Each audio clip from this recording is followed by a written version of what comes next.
Good evening, everyone, and welcome to the August 15th, 2022 Board of Selectmen meeting. I have a few opening remarks. This open meeting of the Northborough Board of Selectmen is being conducted remotely, consistent with the July 16th, 2022 Act relative to extending certain COVID-19 measures adopted during the state of emergency. All members of the Board of Selectmen are allowed and encouraged to participate remotely. The order allows the Northborough Board of Selectmen to meet entirely remotely, so as long as reasonable public access is afforded, so that the public can follow along with the deliberations of the meeting. The public is encouraged to follow along using the posted agenda unless the chair notes otherwise. Members of the public who wish to view the live stream of the meeting may do so by going to Northborough Remote Meetings on YouTube via the link posted on the agenda. Ensuring public access does not ensure public participation unless participation is required by law. This meeting will feature public comment. Let's make sure the members are all here and audible and so forth. Julianne, are you here? I'm here. Excellent. Jason? Here. Scott? Here. Kristen? Here. I'm Mitch Cohen. I am here. From staff, we have John Kader. Present. And I see Fire Chief Dave Parenti. Present. And I see DPW Director Scott Charpentier. Present, Mr. Chair. And I see Police Lieutenant Brian Griffin standing in for the chief, who is on vacation. Present. Excellent. And we also have, it says Northborough Cable is helping us out. Thank you, as always. All right, so let's get started. First item on the agenda is, as always, public comment. Again, this is for any comment from members of the public who wish to speak to anything that is not on our agenda, because you'll have the opportunity to speak to anything on the agenda during that item. If you have any interest in speaking up now, go ahead and raise your virtual hand and I will recognize you. Going once. Going twice. Gone. We will move on to the first agenda item, which is the approval of the July 18th, 2022 meeting minutes. Is there a motion? Mr. Chair, I would like to move that the that we In all fairness, I sprung this one on Kristen at the last minute. You did. I move the board vote to continue, no, not to continue the public hearing, sorry. I move the board vote to approve the meeting minutes of the July 18th, 2022 meeting. Second. Okay, motion's been made by Kristen, seconded by Jason. Any discussion? Okay, all those in favor, Julianne? Aye. Jason? Aye. Scott? Aye. Kristen? Abstain. I vote aye. Meeting minutes are approved. Thank you. All right, so we have a public hearing to continue or to do something with for Forbes Whitney. Does someone have a motion to that effect? You're muted, Jason. That's all right. How's that? Is that better? Everyone gets one freebie. There we go. I move the board vote to continue the public hearing for the application of G&I Roman numeral 9 Forbes Whitney LLC to amend the existing above ground storage license for premises located at 30 Forbes Road to the September 12th, 2022 meeting of the board at 7 p.m. Second. Motion's been made and seconded. We are continuing this because the planning board needs to do some work on this. And there will be no, the applicant is not here, so we won't be taking any comments or having any further discussion on this evening. John, did you have anything you wish to add? Okay. Nope. All right. All those in favor, Kristen? Aye. Scott? Aye. Jason? Aye. Julianne? Aye. I also vote aye. Unanimous in favor of continuing the hearing. And we move along to another public hearing. I will open the public hearing for the poll petition 231-22239 from Massachusetts Electric Company, DBA National Grid, and Verizon New England for new poll locations on Brigham Street. John, do we have? Yeah. We're supposed to have a Michael Parent, and I do not see him in the attendee list. Yeah, we confirmed this afternoon, Michael Parent from National Grid should be in attendance, but he's not for whatever reason. So Okay. if you'd like, we can, I believe Scott can, Charpentier DBW can speak to these, and if there's no issue or concern, we can move forward. If there is, we can continue. Sure. Scott, I know you weren't expecting to, but if you are comfortable, could you fill us in? He's on this expecting to. petition? Okay. No problem. Always prepared, Mr. Chairman. Thank you. So this petition was filed by National Grid. It's for replacement of 2 guy wires on trees as you enter Brigham Street from South Street. They're on the left-hand side just before you reach the historic burial ground. One of the trees is in poor condition. The other tree is not, but these guy wires have been on the radar of National Grid for a number of years to be removed from trees and put in a more conventional fashion. Fred Litchfield, our town engineer, did prepare a memorandum that's in your package. He reviewed it with the National Grid design engineer, Jeff Silva. The DPW and the town has no concerns or issues with this petition. Excellent. Thank you. I still don't see anyone coming in from National Grid. So any discussion from the board or from staff otherwise? Scott. And just a couple informational questions. And Scott, you might know the answers to them. So it seems like we have a few poles that were anchored by a guy wire over to trees. Do you know when that practice stopped? I don't know when it stopped. I do know the National Grid has been periodically reaching out to this community as well as other communities to remove these tree guys. Those of you who drive up and down Green Street, I believe, are familiar with a few of them that are tied off to trees that have been left as statues, so to speak, where you remove the crown and there's nothing but a tall stump remaining. That stump is deteriorating and it's not a very safe condition. I know National Grid wants to correct that. So we see more and more of these coming through. And then the second question, Scott, do you know, so then a new guy wire goes across to the new pole, do you know the height of the guy wires? They'll meet the minimum height requirements of 14.5 feet. Where there is a sidewalk, they'll have a pedestrian guy, which is when you have a guy wire coming over, and there'll be a vertical strut in advance of the sidewalk and beyond the sidewalk. So you have adequate 7.5 foot vertical clearance for the sidewalk. That's not the case here on Brook Street or on Upper Haven for the next one. Excellent. Thanks, Scott. Appreciate it. You're welcome. Okay. Julianne. So you mentioned that one of the trees is healthy, one of them is not. Are they going to leave the healthy tree and remove the tree that's deteriorating, or? They'll remove the guys from both. The remaining trees in both these instances are public shade trees. So the onus will be on the town, myself, the tree warden, to remove the remaining statue or tall stump. The other tree is healthy. It'll heal well from just an anchor being removed. Okay, so that's our responsibility. Yes. Okay. Okay. I did just see in a 401 phone number join in. If that caller is from Michael Parent would be the name. If that's yeah. Michael Parent, maybe he should raise his hand and we'll let him in. Yep. I think is it 9 to raise your hand on a telephone Zoom? I seem to recall.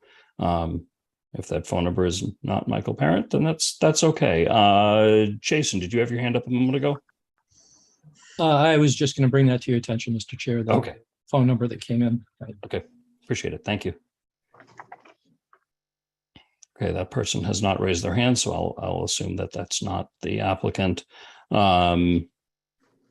Is anyone uncomfortable moving forward with this without the applicant on the line? I know the town has already approved everything that they can at the staff level. I'm okay with. Oh, we do have Bruce Tate asking to speak, and this is a public hearing. So, Bruce, I'll bring you in. Bruce, you can unmute yourself if you'd like. Can you hear me? Yes. Oh, hello. I believe I'm excuse me, I believe I'm being appointed as a special police officer for the town of Northborough. Yes, we're not at that agenda item quite yet. Okay, I'm sorry. If that was the case. That's perfectly fine. I'm going to send you back to a regular attendee, and we'll bring you in when it is your turn. We're looking forward to hearing from you. All right, thank you. Sure.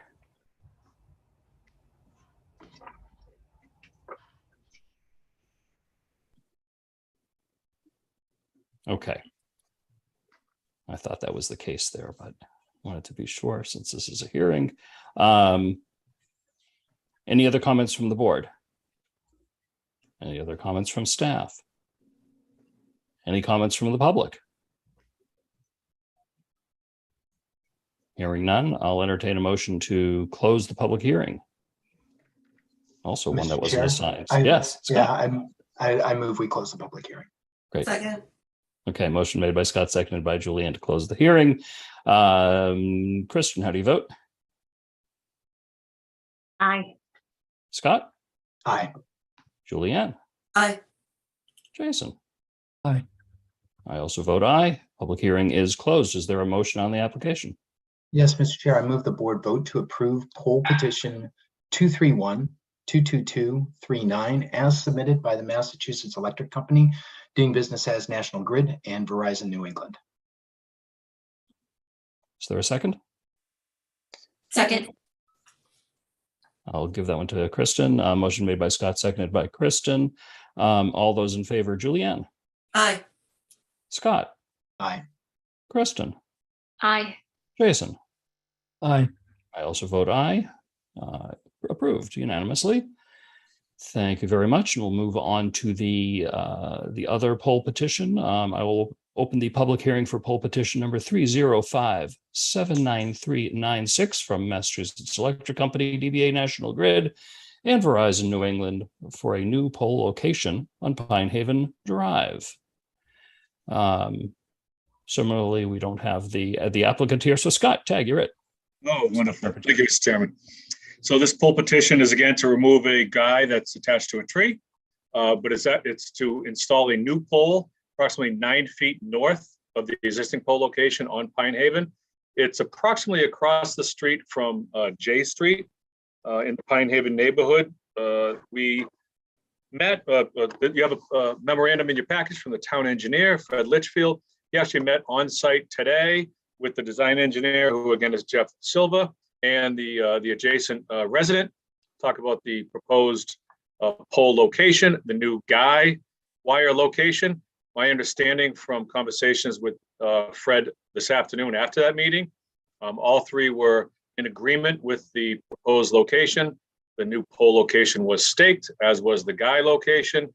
Again, the resident was present during the meeting and on the site and agreed with the location. I believe the resident, Michelle Mendelson, is present in the meeting, and she may also have a comment with her hand raised.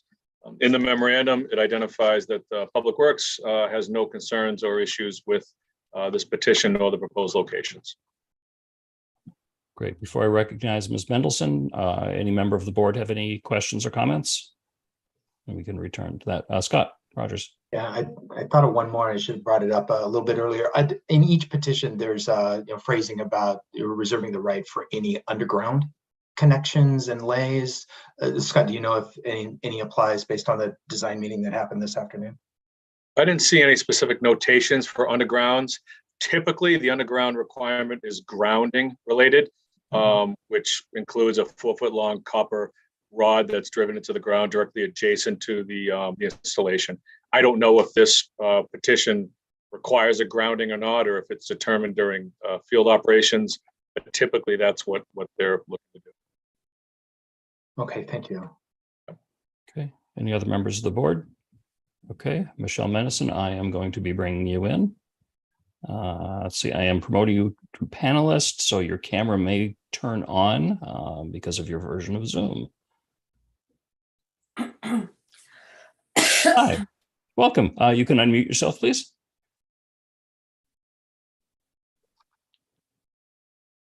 Okay, can you hear me now?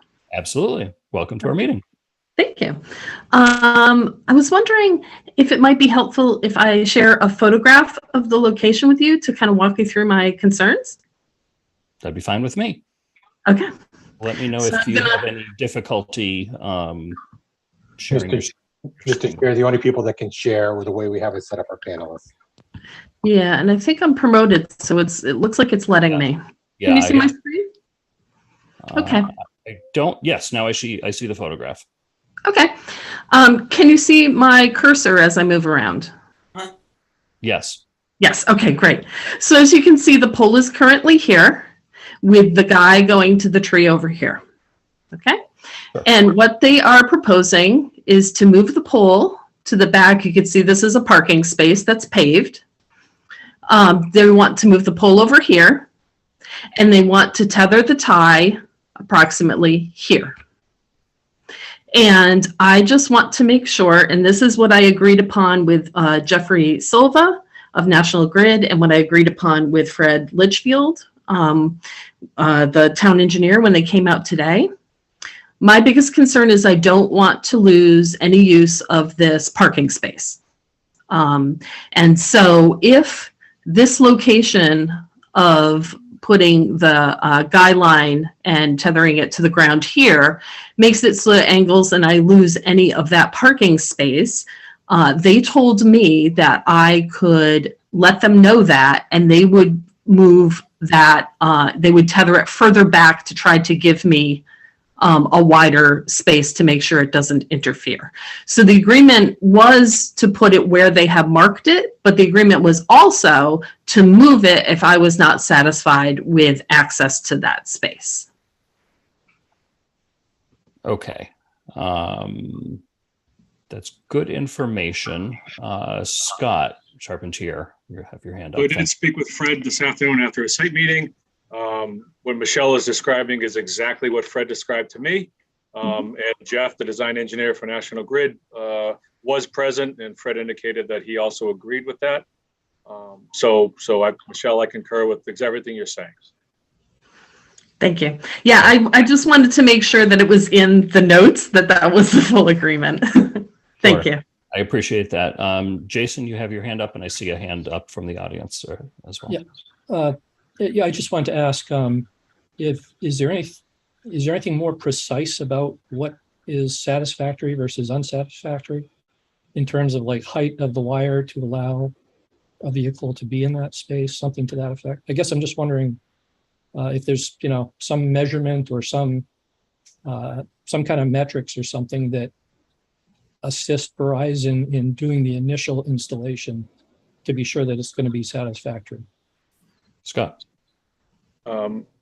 So the objective of the design as it currently sits is to have the guy wire anchored within the public way. The parking location that Michelle is describing is within the public way. The accommodation to push the guy further back would likely result in the guy foundation being located on private property. That would be a relationship between the private property owner and National Grid relevant to a permanent easement for a guy foundation. The paving of the right-of-way and the parking on the right-of-way is not an uncommon occurrence in Northborough.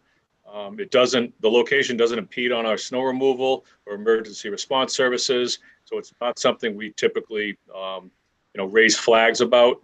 But again, if the guy was to be moved further back, it would likely be on the private property and require an easement arrangement between the utility owner, National Grid, and the property owner, Ms. Mendelson.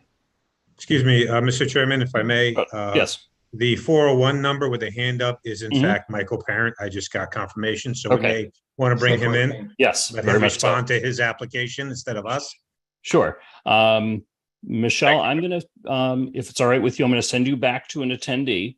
And before I let you go, are you in agreement of if a guy wire needs to be on your private property, you're okay with that, given the discussion today, so that it's out of the way of the driveway? Yes, I want to be part of the discussion of whether or not it needs to be moved. But yes, that's a satisfactory plan B. Yes. Okay, very good. Thank you very much. So I am going to put you back in attendees.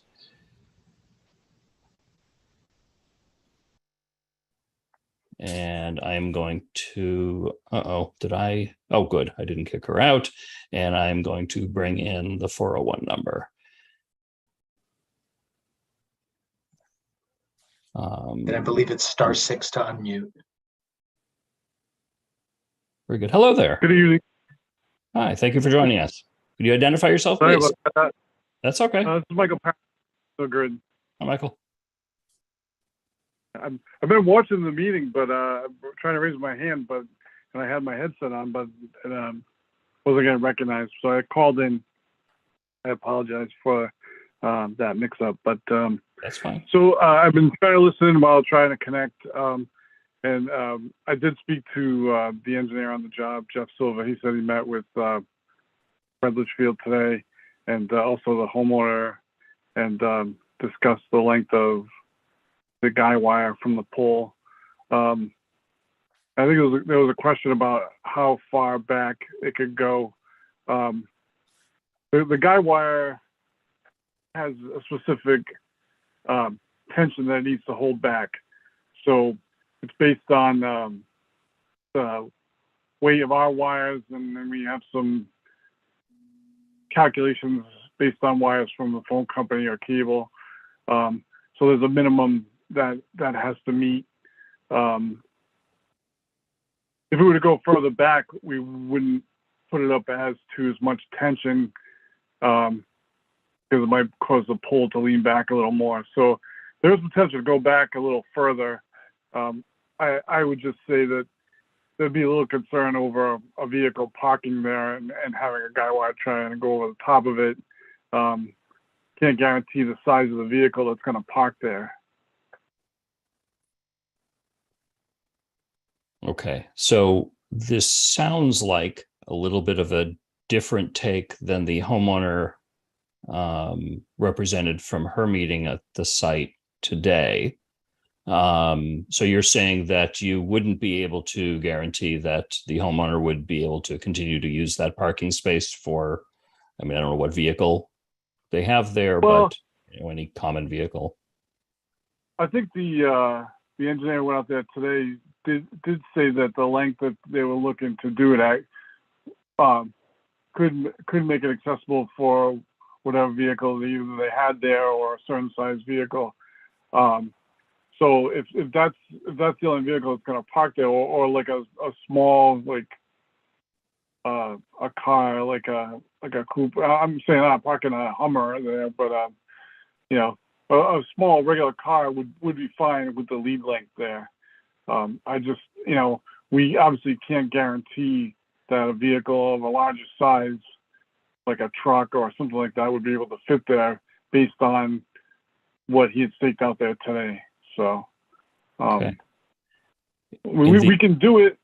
We could meet, the requirements of what was discussed today, and they meet our minimum requirements of guying the pole. But I just, if something happened there, somebody happened to park there or put a vehicle there that was too large for that area, then the onus would be on that person or whoever that parked there, because we can't accommodate. The guy wire can only go so far out from the top of the pole in order to do what we needed to do there. The only solution that would be if we were that worried about, we'd have to put a pole in further back on the property, and there's the easement situation, and then that pole in turn would need an anchor behind that. So that's an extreme circumstance. Okay, Scott, DPW. Just a bit of information. The right-of-way limits there are approximately 6.5 feet off the pavement edge. Just to put it in perspective, a standard parking spot is 9 feet wide. The right-of-way is 6.5 feet off the pavement edge. Okay. So the wire then would certainly need to be anchored further back from the right of way if the parking space is 9 feet wide. Am I reading that correctly, Scott? I don't know how far back the guy design is. Okay. When I went out in the field and looked at the location, it appeared a 9-foot north move of the pole was just about at the limit of the paved area that the resident put in. You know, a foot here or there is kind of as accurate as we can get with GIS. Right. Yeah. Question for the applicant. A representation was made by the homeowner a few minutes ago before you joined the meeting. I don't know if you heard it, that the person that was on site from your company said that if the wire was placed in a situation where it interfered with use of the parking space, that it would be, you would move it. Is that accurate or not accurate? Oh, yeah, that's definitely true. But then we fall into the realm of possibly having to get an easement from that person to do so. So Sure. Yeah. And at this meeting just earlier before you joined again, she was willing to do that if that was the case. Okay. Okay. All right. Ms. Mendelson has raised her hand again, so I'm going to also bring her in. And given that you're the applicant, I'm going to keep you on the line. Oh, Michelle, let's again bring you in as a full panelist again due to the version of Zoom. And if you could unmute yourself. Hi, Welcome yes, back. thank you. I have, knowing that Mike is now listening too, I have another question. I had suggested perhaps, you spoke about the pole easement prior to mine, and how for one of them you were going to put the sidewalk kind of bar that goes across to push the wire out further to make room for the sidewalk. Would putting one of those in help with the angle so that it wouldn't cut across my space as much? Because that's something also that I would, accept as an alternative to make sure my space was usable. So we do use sidewalk anchors. However, they don't have the same holding strength as a regular down guy. So in this particular instance, since it's a tap across the street, our preference would be not to use one in that case because it could end up making the pole, it may not holding the pole to the proper strength. So, we would tend to avoid that scenario there. Okay. Thank you for that information. Thank you. Okay. Thanks, Michelle. You okay if you know what, I'll if it's all right with you, I'll just leave you in for the duration of the discussion. Thank you. Since this impacts you more than anybody else. I have another question for the applicant. Based on the picture that we saw, and the description is this pole was going to be moved about 9 feet. Is it conceivable to move the pole further so that it extends behind the parking space? It looked like there were some shrubs back there, or is that not feasible due to engineering requirements? So the existing pole, you'd say, back behind the parking spot? Yes. No, we can't do that because then the wire is in line on that side of the road, give or take a foot or two. So moving it back would stretch the wire back onto, so then it would require an easement, one thing. Then it creates more tension. It's not normal practice for us to do that. We would keep that in line. I think if we had to, worst case scenario, to extend it, further out, a pole would be a pole behind it with some sort of guying between the pole on the road and the pole on the property and the guy wire behind that. So that gets to be a little intrusive. I'm not 100% sure of the tree or bush situation there and what the homeowner would be willing to do about that, but that's not something that we would want to entertain, like having to take care of. We'd have to have a middle ground. Say, well, we'll install, if you agree to let's put the pole in the anchor, but we'd have to come to an agreement on how the trees and stuff get removed. It's reasonable. Members of the board, any other questions as we continue this discussion? Jason. Thank you, Mr. Chair.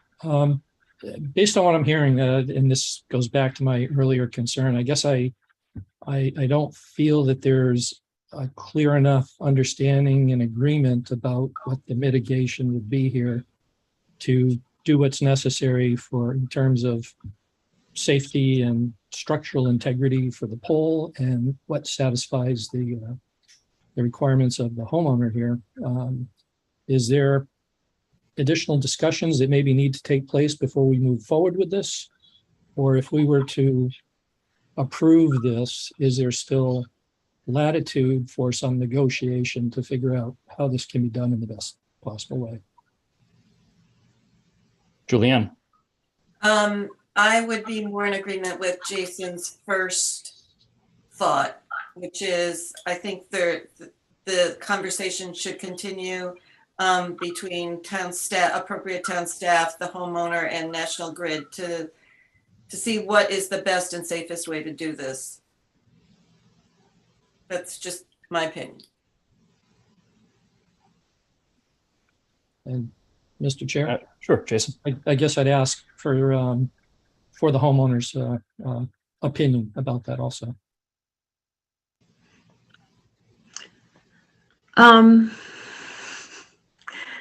Yeah, I mean, it's been explained to me by both Jeffrey Silva and Fred Litchfield, the necessity for moving of the pole. As I'm sure the board is aware, my neighborhood is, in my opinion, typically one of the first neighborhoods down with the power and one of the last ones up with the power. Any improvements that can be made to mitigate power outages. I had one today, by the way, just to let you know. I'm all for that. And I don't want to just be here to cause trouble.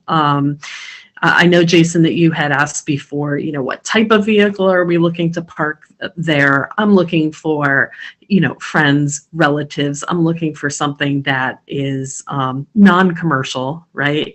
I'm also looking, eventually one day I may sell the house. I want to be able to have this as a working parking space, right? So these are my concerns. Where the current pole is proposed and where the current line is proposed to go into,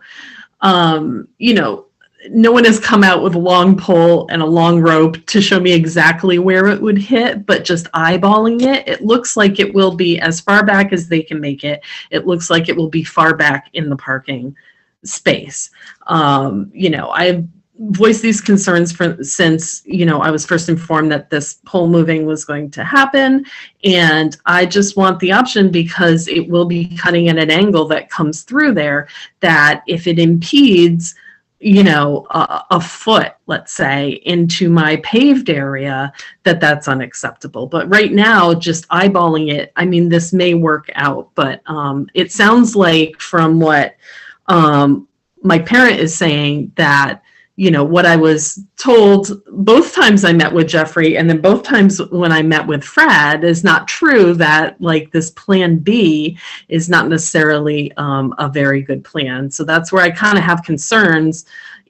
Like you were saying, Jason, and has been said before, if they try plan A and it doesn't work out, is there an option for me to voice and for us to revisit? Mike, do you have any comments on that?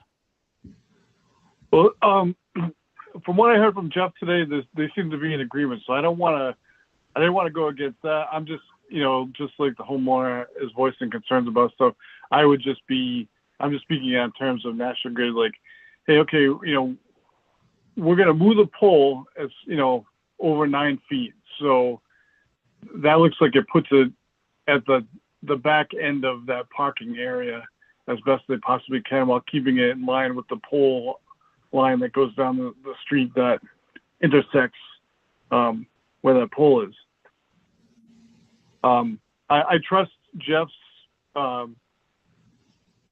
field work, and seems to be everybody was in agreement for that. So I'm not looking to circumvent what he discussed with the homeowner and the town today. So, but if for some reason the situation doesn't work going forward, for some odd reason or whatever, there would be the ability, if something happened to the guy wire, like somebody, ran to or something like that, then we'd have to fix that. And that most likely we'd have to try and extend it out further with a pole or something like that. So my preference, I think, and probably all of ours, is to avoid completely the risk of a car hitting the guide wire, and have the guide wire placed in such a way that it would not get hit. Mhm.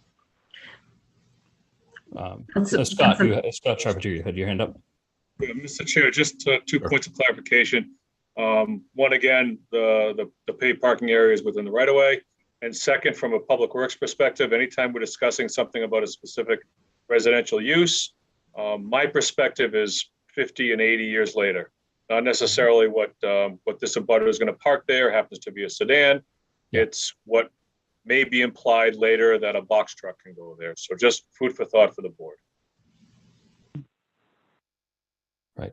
Or you have someone coming to a plumber comes with a large van, something like that, and goes there, which is larger than a typical vehicle that you might park there, but isn't unusual at all to have in a residential driveway. Right. All right, so we can move forward, I think, in a couple of different ways. We can approve it with the understanding that the location of the guide wire could be moved, which I think is what I'm hearing committed to from National Grid. Or we can continue the hearing and have, if there's anything more finite that can be done on site, and then reference to the future continuation of the hearing. I think, we want to get this pole moved. We just have to do it in such a way that it's not going to interfere with the current use of the property by the homeowner. Thoughts? Julianne? I would be in favor of continuing the hearing and getting a little more analysis of the issue. Okay. Scott or Mike, do you think that there is the possibility of some more information that we could gather by the right folks meeting on site and marking things out and measuring? Scott? If the desire of the board is to continue to get a better grasp of what the design layout is, I don't see any reason why the applicant could reconsider an easement with a further back position guy, and to have a very simple geometric calc on what the vertical clearance is below that guy. That can be done in a continuance, in a couple of weeks for the next meeting, in my opinion. Mike, are you amenable to that? Sure, I don't have a problem with that. I'll bring it back to Jeff. You can discuss further. Putting a pole. So does the town have specific requirements on a parking space as far as width goes? We do have width and height requirements. I'd be happy to convey that over to Jeff Silva, your design engineer. Mike? Sure. Just so if we go out and discussing, hey, where we're going to put a pole, and an anchor behind that, the height thing I don't think is a problem, because we'd put a 35-foot pole which goes about 5 feet in the ground, so that'd be 30 feet from the ground. And then it would come down from the top of the new pole to that pole. So there'd be plenty of clearance there. It was just a matter of placing the pole and the width of it on the customer's property. Sounds like that's something we can work out. Yeah. Okay. Michelle, you're, I assume, agreeable? Okay, very good. In which case, what I'll do is, sounds like, is any member of the board disagree with that approach? Sounds fine. Okay.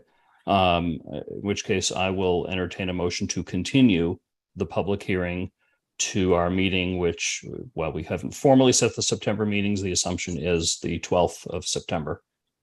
We would have a meeting. Mr. Chairman, I move that we continue this public hearing to a future meeting in September. What's the date again? September 12th. To September 12th, or as soon as possible. It would, Mr. Chairman, it should be a date and time specific. So September 12th, I'd recommend 7:05 p.m. Okay. I move that we continue this public hearing to our next Board of Selectmen meeting, September 12th at 7:05 PM. Okay, motion made by Julianne, seconded by Scott. Any other discussion? Julianne, how do you vote? Aye. Kristen, Aye. Jason, Aye. Scott. Aye. I also vote aye. Hearing is continued. Good luck to all those involved getting this sorted out. Thank you very much for your participation, Michelle and Mike. Thank you. Very good. Hey, can I just speak to the first poll? Oh, yeah, absolutely. I did hear that you guys approved it, which is great. But so, just to speak on it a little bit, that job was a very old job that somehow slipped through the cracks. I think it was even probably written up when Verizon was still replacing poles, and somehow got through that it wasn't needed anymore. And by the time it was discovered that, hey, we still need this, but it's still sitting out here in limbo, I think it had to be just set up as a design that we were going to replace those tree guys that were out there. I did look at the sketch that was submitted. It looks like there was some little discrepancies between what we're asking for and what's actually going on. So I think the sketch actually showed 3 poles for some odd reason, but I think there's only 2 the tree guys were off of poles 4 and 6. So those stub poles would need anchors behind those in addition to that pole. But I think the sketch showed another like pole 3 maybe, but the original design that I saw in our system just has, I think, pole 3 maybe being replaced. It doesn't have a tree guy on it for some reason. So I'm not sure why it was submitted that would be needed. But I think the cover letter might have said 2 poles and 3 anchors. And I couldn't find another anchor outside the 2. So I just wanted to put a little clarification with that just in case something comes up. Okay. Well, we've already closed that hearing and approved it. So, Yeah, so I if imagine there's an issue with that one, Mike, you'll need to come back to us for a change. It's been approved as submitted. If that's not accurate, you need to change something through the chair, you can petition back the board. Yeah. Okay. I mean, it's just a matter of it's one less, so we won't be installing another pole. So it's not like we're asking for more. It's actually it should only be 2 poles on there for some reason. So if you can do us a favor and send a note to John or to the DPW and just be explicit as to what you're actually changing relative to what the application was, and then they can make a decision whether our approval includes what you're proposing to do or whether we need to do something else. Hopefully we won't need to do this again. Not that I don't mind talking to you, but I just want to make sure we get it done. I didn't want to get approved and then it gets done and then you say, hey, what happened to the other pole that was supposed to be here? And so we didn't need it. So I mean, that does happen on occasion. There are cases where we call for a wire and then they go out there and they set things a little differently, and they end up not needing it. It being a good thing. We don't necessarily want extra stuff out there if we don't need it. Sure. Understood. So so again, if you can just send a note to the town with specifically what you're looking to do, and then we'll respond back with whether you need another hearing, whether you should go ahead. All right. Okay. Very good. Thank you very much. Thank you. All right. So we have dispensed with poll petitions, which are a lot more interesting than typically. Next on our agenda, we have Lieutenant Brian Griffin coming in to talk about police officer and then a special police officer. So Brian, you're already here. Welcome. The floor is yours, sir. You're muted though. Thank you, Mr. Chair, and good evening, everyone. I'm on tonight requesting the appointment of Ryan Clark as a full-time police officer. This position will fill the need of an opening that we have due to a recent retirement. Ryan is currently a full-time police officer with the Nantucket Police Department. The reason he's not on tonight is due to the fact that he's actually working a shift in Nantucket, and they're probably pretty busy. But he did want to apologize for not being here live tonight, but that is the reason. Ryan is originally from Littleton, Massachusetts, where his family still resides. He is a graduate of Littleton High School. After high school, he went to Bridgewater State University, where he received his bachelor's degree in criminal justice with a minor in psychology. We are very excited to have Ryan join us here at the Northborough Police Department. He is fully trained and certified police officer. So therefore, we will not have to send him to the police academy, which is good news for us because we can get him on the road quicker.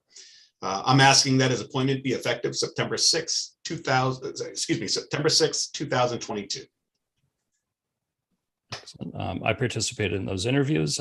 He was a great candidate, and I take this that Northborough will become a hop-in place, more exciting to tourists than Nantucket. Any questions or comments from the board? Okay, I'll entertain a motion. Mr. Chair, I move the board vote to appoint Ryan Clark as a police officer effective September 6th, 2022. Second. Okay, motion made by Kristen, seconded by Scott. Any other discussion? Julianne, how do you vote? Aye. Scott? Aye. Jason? Aye. Kristen? Aye. I vote aye. Vote is unanimous in favor. Congratulations. And you've got another one, Ryan. Yes, Mr. Chair, thank you. I think Mr. Tate might be in the waiting room. Bruce Tate. Yes, I'm going to bring you in, Bruce.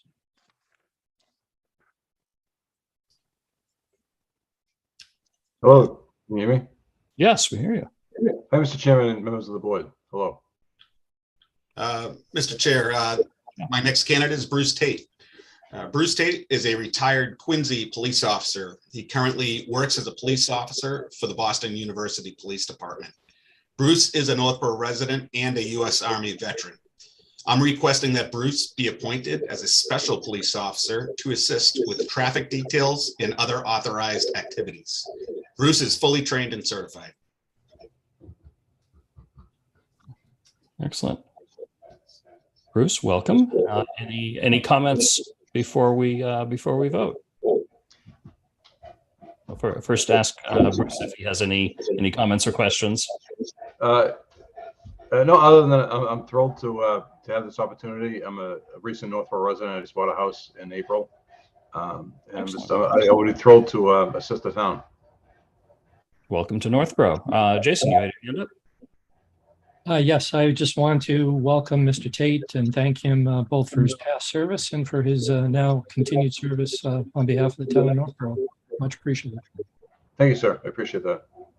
Okay. If there are no other comments, I'll entertain a motion. Mr. Chair, I move the board vote to appoint Bruce Tate as a special police officer effective August 16th, 2022. Second. Motion made by Jason, seconded by Julianne. Any other discussion? Jason, how do you vote? Aye. Kristen? Aye. Scott? Aye. Julianne?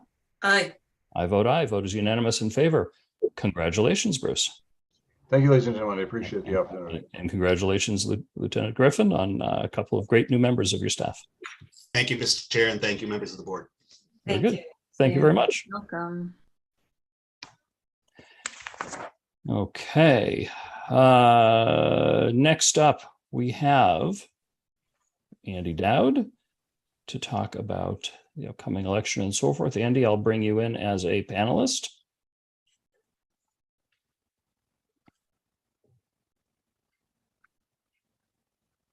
Always nerve-wracking because when I do this, it makes the person disappear and then reappear. I'm waiting for Andy to reappear. Here we go.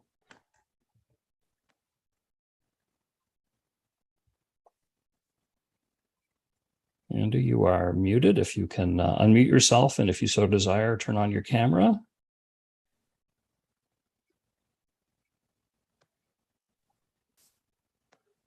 There we go.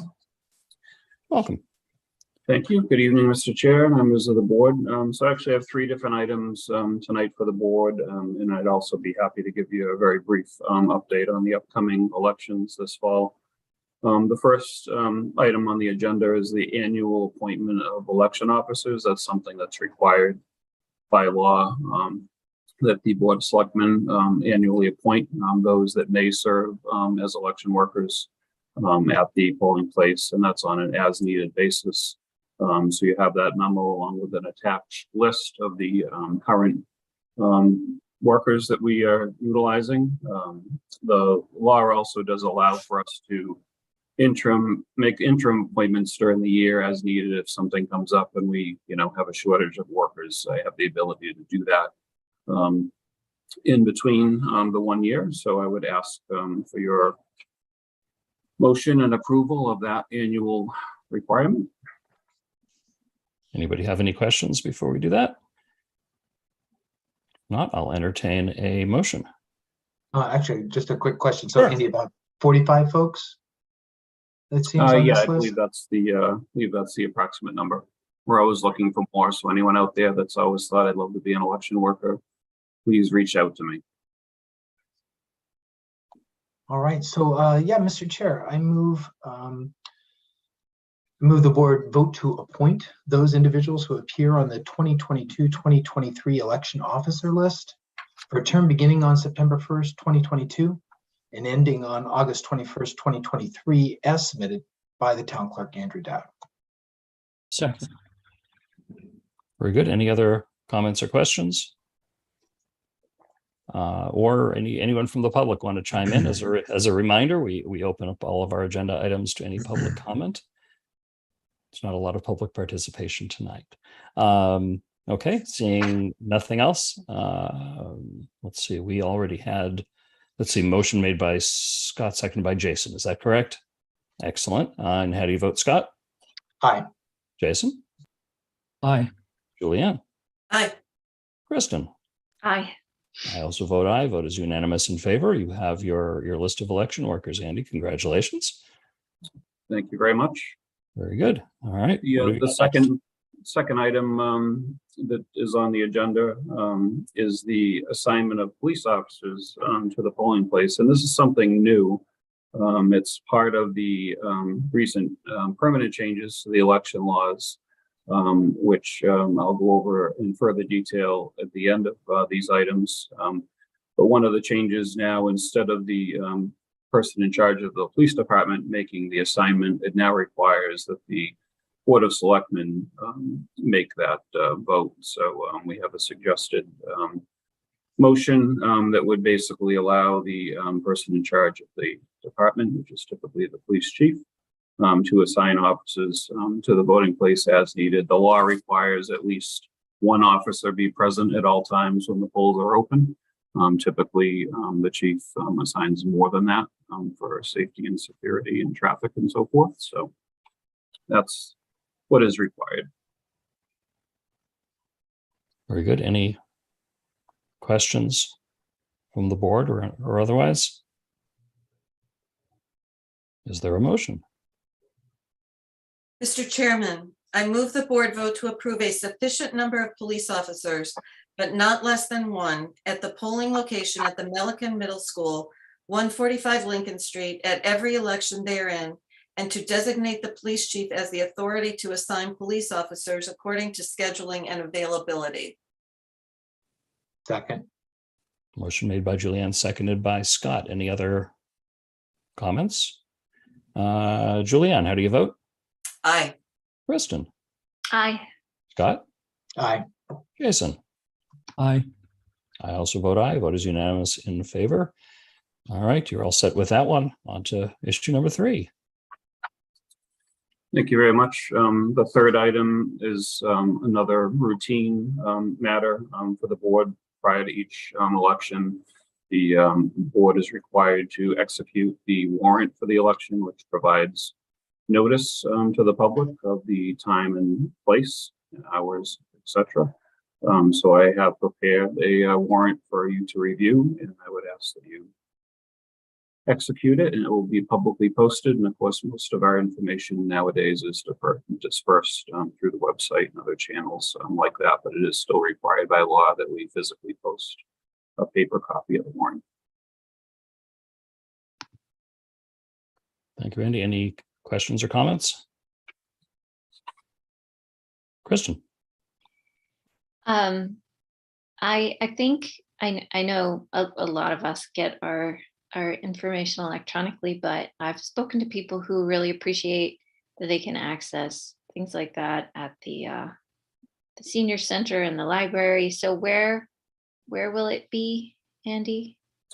The town's bylaws require that the warrant be physically posted at the town office building, the library, the U.S. Post Office, and also the election location, which is now just Milliken Middle School. So those are the four required. I'd certainly be happy to provide additional copies for the folks up at the senior center just to cover that as well, even though it's not required by the town bylaw. Yeah, that might be a nice thing to add. And I don't know how many, I mean, I know it's required to have it at the middle school, but that's kind of funny. I don't know how many people are going to read it there. But I think the senior center is a good idea. So yeah, the middle school is required because it is the polling Right. place. It used to be required to post at each elementary school, but now it's just the one polling sure. station. So save the little paper. How about the high school, since we do have voters? Not obviously we have staff at all the buildings, but we have young voters that might be new to the process. If there's a good place at the high school, maybe it would be a good idea. We can certainly share the actual paper copy of the warrant as well as information. I actually just reached out to some National Honor Society students and the staff at Algonquin regarding conducting a voter registration drive in October prior to the November election. Obviously, the timing doesn't work with the school schedule for the primary, but that's something we try to do on a regular basis. Even though most young people tend to register online, it's still good to at least remind them that they should do that and make paper forms available, and or simply give them a link to the online registration portal. Myself and the town clerk in Southborough will do that jointly, and that's something we'll be doing in October. So we certainly try to inform them and make the young people aware of their opportunities to register and, of course, to vote. So good thought. Very good. Thank you. Actually, I have a somewhat related question, probably more for John than you, Andy. At what point do we put out the big electronic sign that says there's an election coming up? Usually that goes in front of the DPW. Want to make sure we do that with plenty of notice. I know primaries aren't as exciting as general elections are to a lot of people, but I think turnout is important anyway. Yeah, I mean, it depends. Those are for usually the DPW. So if there's a project they need, they'll be used for that. But obviously, if they're not in need for that, they typically go out at least a week ahead of time. Sometimes they'll go out and then they'll disappear if they have to be used.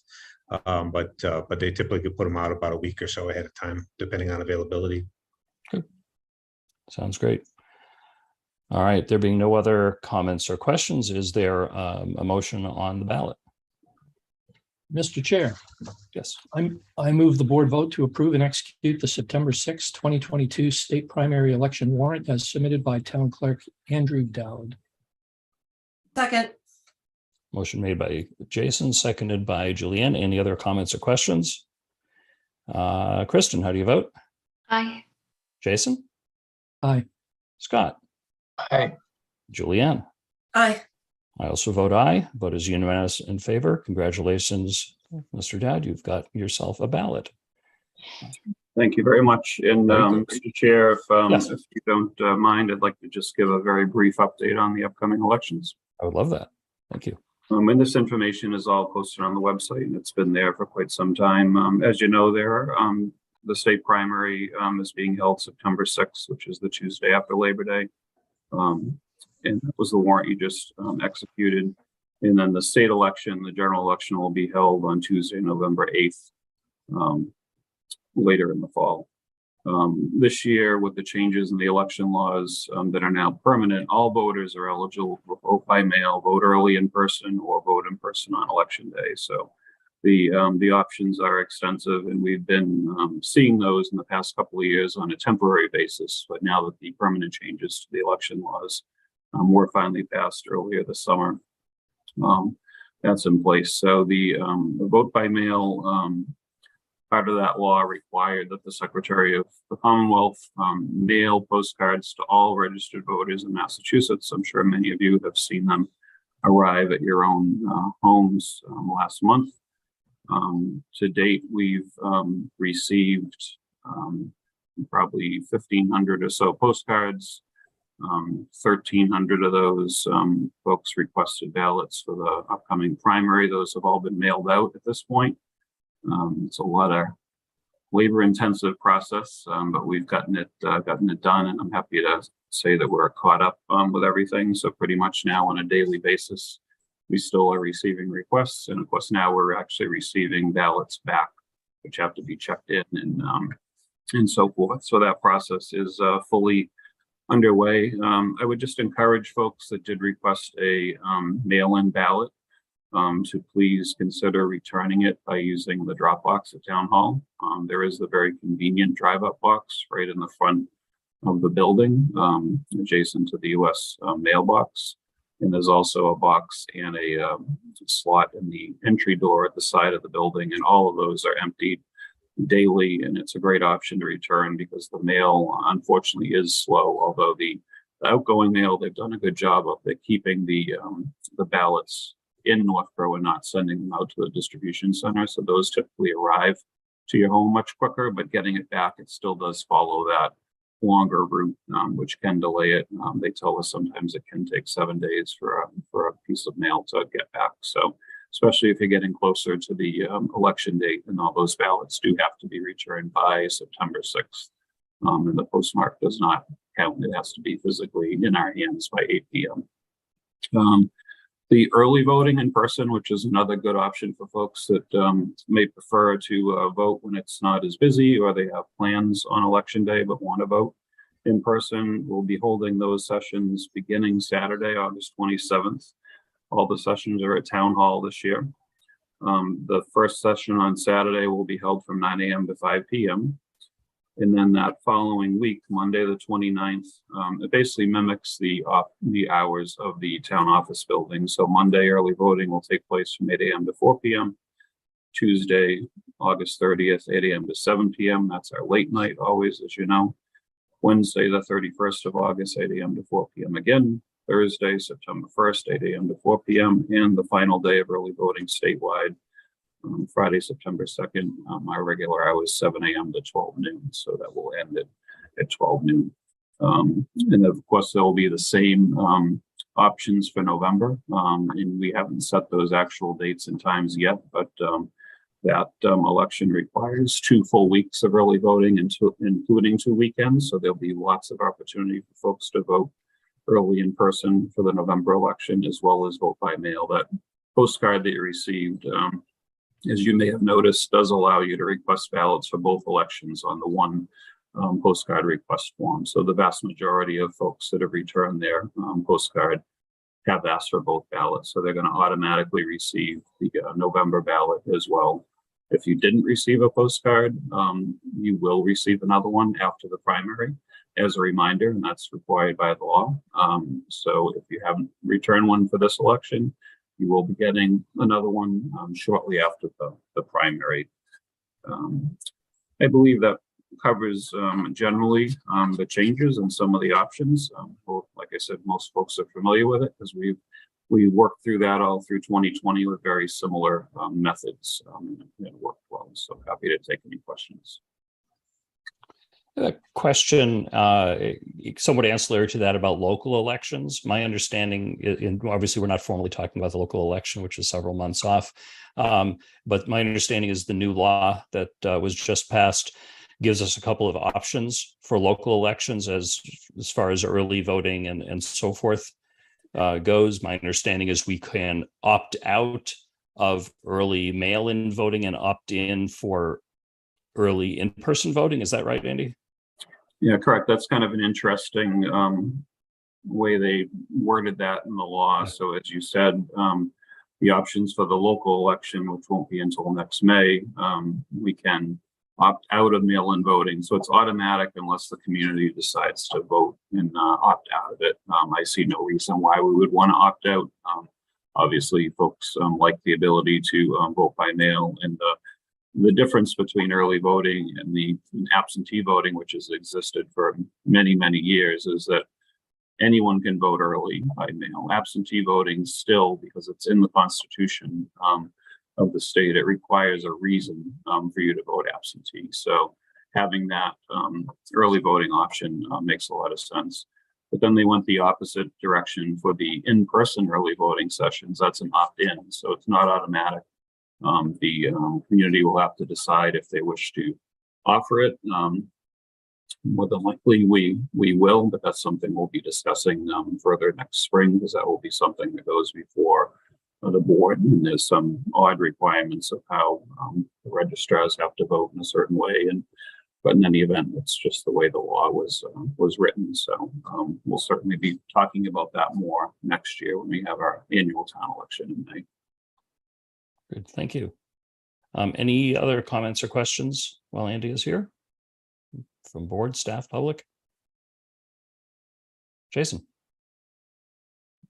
Yeah, Andy, just want to say thank you for all the work you do in your office and with the election workers, and look forward to another successful voting season coming up here in the fall.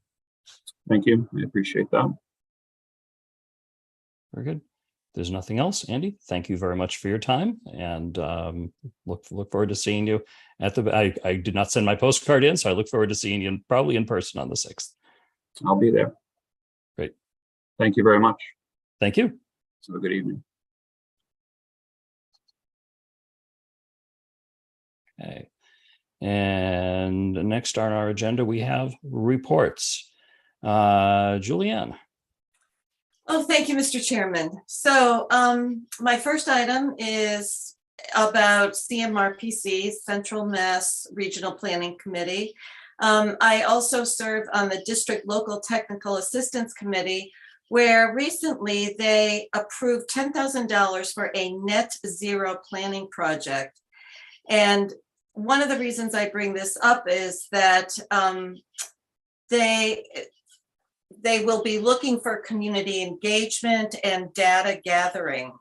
And I'd like to mention that they used Westborough as a model town for a net zero planning, where they have had a Westborough Sustainable Committee for a couple of years, and they have already come up with their own climate action plan. So based on all this information, as well as the information coming from recent bills in Washington and the state, it looks like there's going to be some money and requirements that we need. I think we're going to have to start thinking about a town committee for sustainable Northborough, or however we want to call it.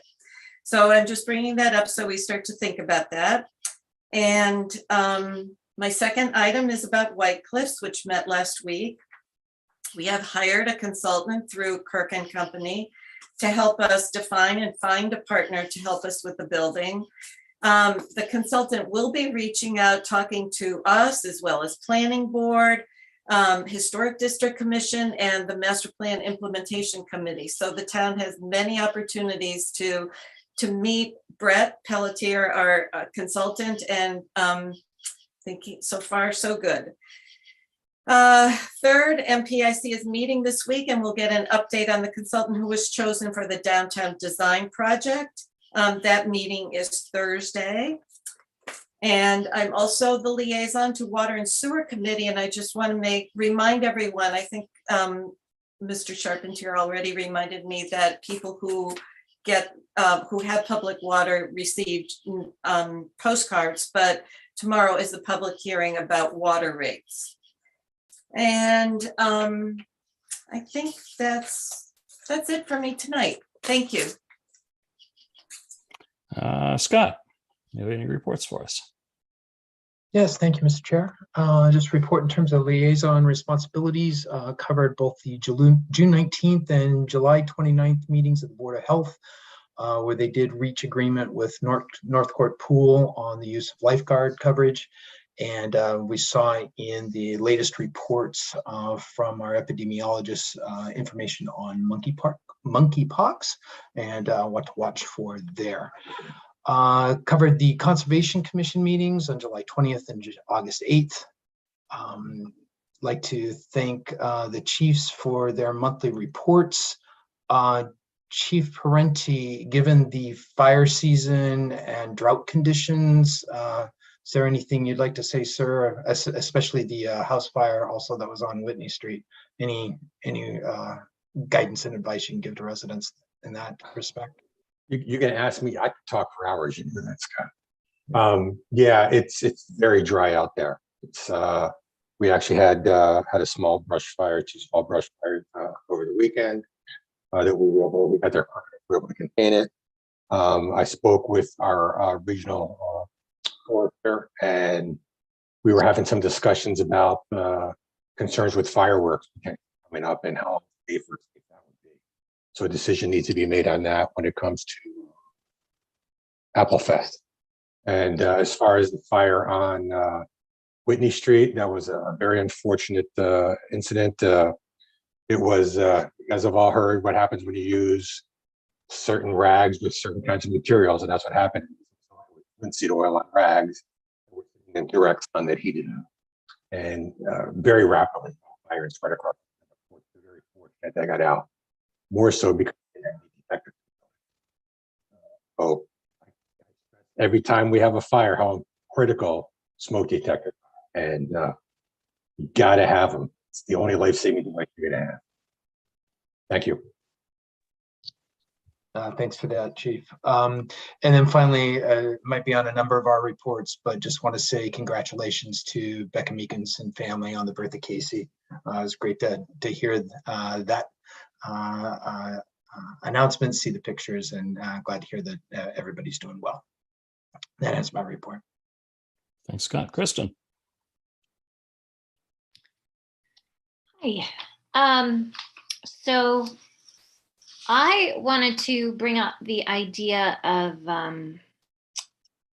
it's a little bit sort of piggybacking on sort of the idea Julianne was talking about with the sustainability committee, but this is more of a, like, how would we get there kind of a process related note. I first would like to revise the volunteer application for boards and committees and reword some sections of it, and maybe be more clear also somewhere, if not on that application, then somewhere on that website, of our description of what we're looking for in an applicant for each board and committee, which I realize sort of kind of is a lot of work because it really kind of means you have to look through all the different boards and committees and feel like and figure out what they all do and what you would be looking for each one. So then I think John mentioned this at the beginning of the new season once Mitch was elected, that if we're going to have boards and committees, if we're going to consider some new ones, we need to revise our list and go through and figure out which old ones maybe we don't need anymore.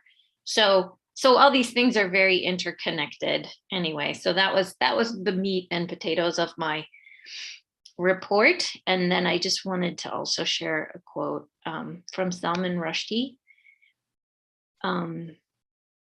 The only people who see the whole picture are the ones who step out of the frame.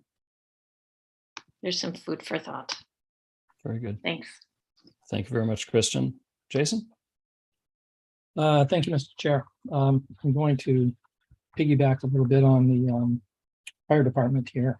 First of all, the Whitney Street fire, I do want to say that was a very severe incident, and frankly, one that was down at the corner of my own street. So I was on the scene to be able to see the activity going on. I want to thank the response of the Northborough Fire Department, led at that time by Captain Fred Hurst, who was on the scene and helping to coordinate the activities with the mutual aid response I think Westboro was particularly a strong participant in helping to put that fire out. And then Chief Parenti, unfortunately, was engaged and is out to dinner with his family for his anniversary and was called back to the scene. As Chief said, just another day in the life of a firefighter. So certainly appreciate the response of all the team involved, and very thankful that no one was injured. And we just hope that remains the case in future circumstances that might arise. The family that was involved of the house, you might know them, Steve and Arlene Marshall. They were the donors of the musical installation down at Ellsworth McAfee Park. They donated that installation in honor of their son, Chris, who passed away a few years ago. So this was really quite another unfortunate incident for that family. And they have the support of family and friends, but we certainly have them in our thoughts. The second thing I wanted to bring up relating to the fire department, there was a notice that went out concerning Jeff Sarapilia, who is seeking a kidney donation. Jeff is the son of Mike and Nancy Sarapilia. Mike is a call firefighter with our Northborough Fire Department, has been for quite a while. Looking particularly for people who are willing to be tested as kidney donor matches. And for information on that, you can go to the town website. On the front page there where you see the tabs for town news and town calendar, there's also a social media tab. Click that tab, you'll see the Facebook page for the fire department. Click on that, and the notice for this kidney donation request is posted prominently there. You can see the information about circumstance, and you can also click on the Tufts kidney donor testing service. So encourage anyone out there who might be willing to go through that process and see if they're a kidney donor match to please do so. Thank you. Thank you for that statement. Yep. Thank you, Chief. If there's anything you want to add, Chief, please do. You covered it very well. Mike's been a long time call firefighter. He's a great guy in town. Just a terrible thing his family's going through. And I was happy to be able to push that out, and it's being shared all tons of times. So we're really happy. Yeah. Jeff was a hockey teammate in youth hockey days with one of my sons. And so I am very familiar with him. Just a very good-natured kid, and I hope that something works out for him. And then finally, yes, I passed on my congratulations to Becca and Christine on the birth of their son Casey, and look forward to hearing a little bit more and seeing maybe a few more pictures along the way, and welcome Becca back when she's able to return. And that concludes my report. Thank you. Very good. The bulk of the items that I had listed are always, as they were tonight, covered by other members, so I won't repeat them. I'd maybe a question for John. I think I read something online about a complete street survey that's going out in the near future.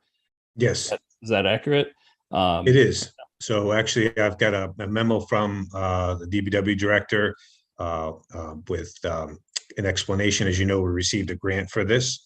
And we are going to be moving forward with, that's actually one of the things I was going to mention under my reports, but moving forward with a complete streets survey. Links will be going up. If they're not, are they up already, Scott? Oh, they are. Links are already up.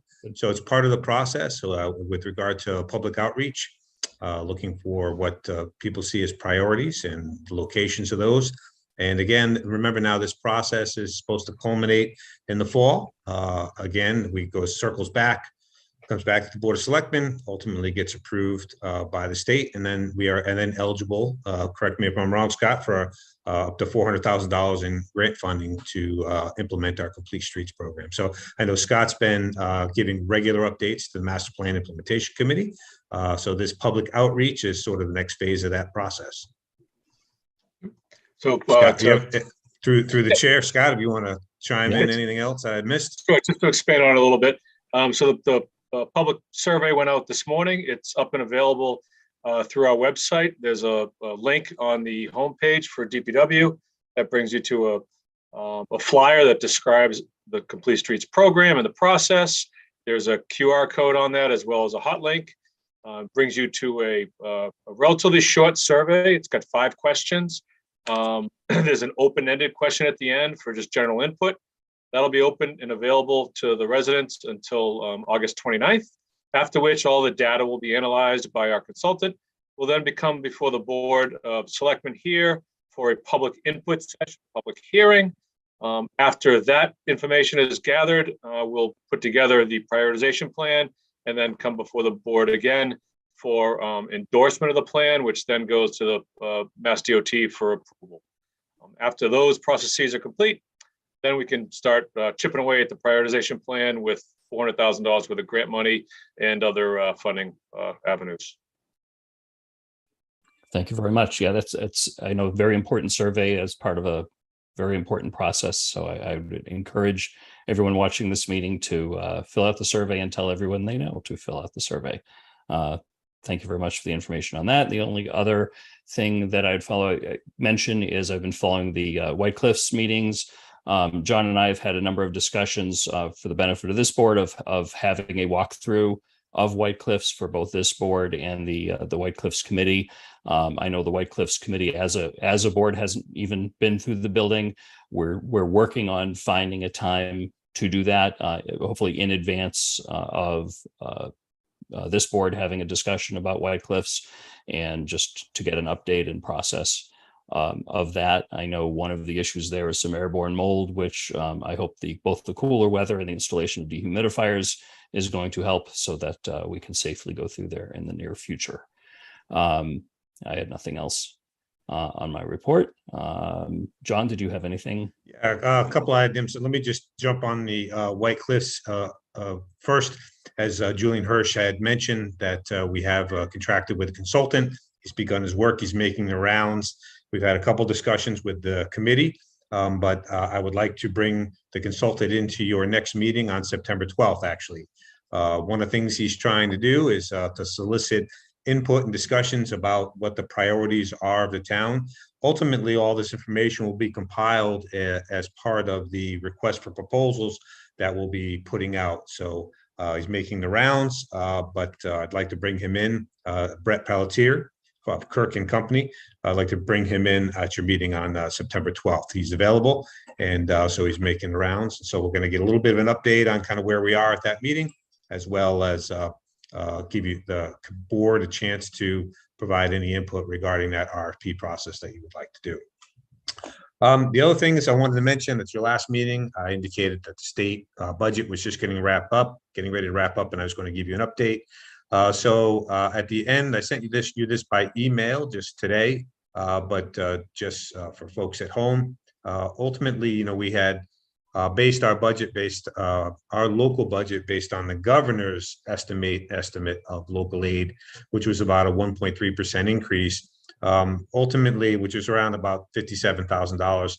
Ultimately, as we made our way through working with the Mass Municipal Association, doing a pretty hard lobby that we should be basing the increase in the unrestricted general government aid based upon the original as opposed to revised estimates. So we were really getting shorted on the increase, and I think the legislature and the Senate was willing to listen to that argument. And so at the end of the process, our state aid is going up about $145,000. So as you all know, and again, this does not make or break, a $71 million budget. But what it does do is we have to set our budget in April. We don't have any more information than what the governor says. Generally, we tend to do a little bit better under the legislature, but most often the difference is negligible. It's like $30,000 or $40,000. And we don't really worry about that because we budget on a conservative basis. And ultimately what winds up happening is when we go to set the final tax rate, so for fiscal 2023, the fiscal year that began July 1 of 2022, when we set the tax rate, the final tax rate in November of this year, for this fiscal year, if we received any state aid above and beyond our original estimates, it can only be used effectively to reduce the tax impact. So if you recall, we were looking at a rather significant tax impact in fiscal 2023 for a variety of reasons.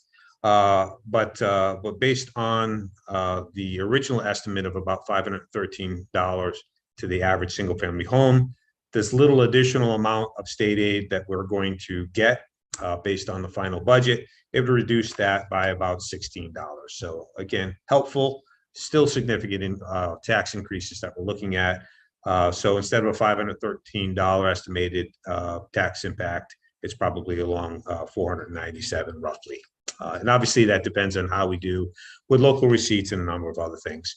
I did want to mention we get additional state aid, but also as part of that final state number, we get our final assessments as well. So the state provides us aid, but they also charge us back for things like being near an MBTA station, mosquito control, and so forth, and charter schools. And so the net increase is always a little bit less. So really, we're looking at about $123,000 at the end of the day, more than what we had anticipated when we set our budget back in April. Again, this is pretty commonplace. I think this year, the unique difference was that the state saw a significant budget surplus in other revenue sources. And so we were really making a hard press through the Mass Municipal Association for them to increase the unrestricted general government aid component.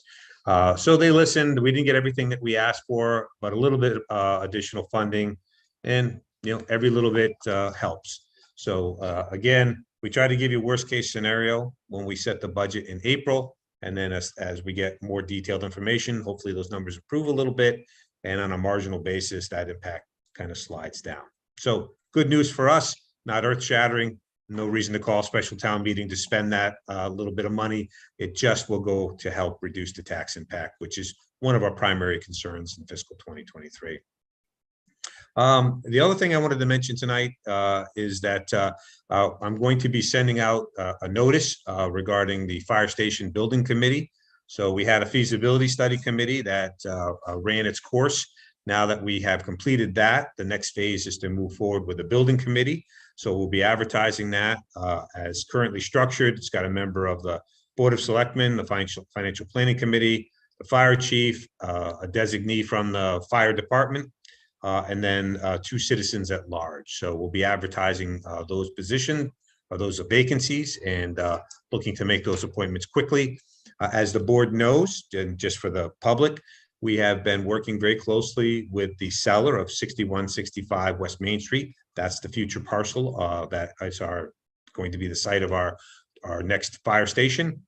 That parcel went through a remediation. We were waiting to get the final groundwater tests for that parcel, make sure that there's no additional contamination. It looks like those are clear, so we need to wait. Working through the DEP reporting submission at this point, has to be accepted by DEP, and essentially we're going to be looking at probably hopefully a closing on that property in about 3 to 4 weeks.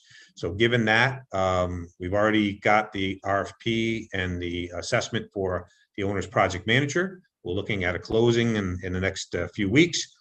It's time to get the building committee up and established and up and running. So on all fronts, it's all good.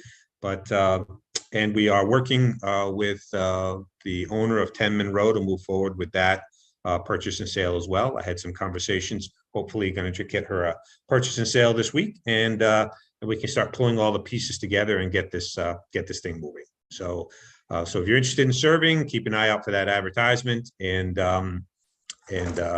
we'll be moving very quickly on that over the next 2 weeks. And that's all I have. Thank you, John.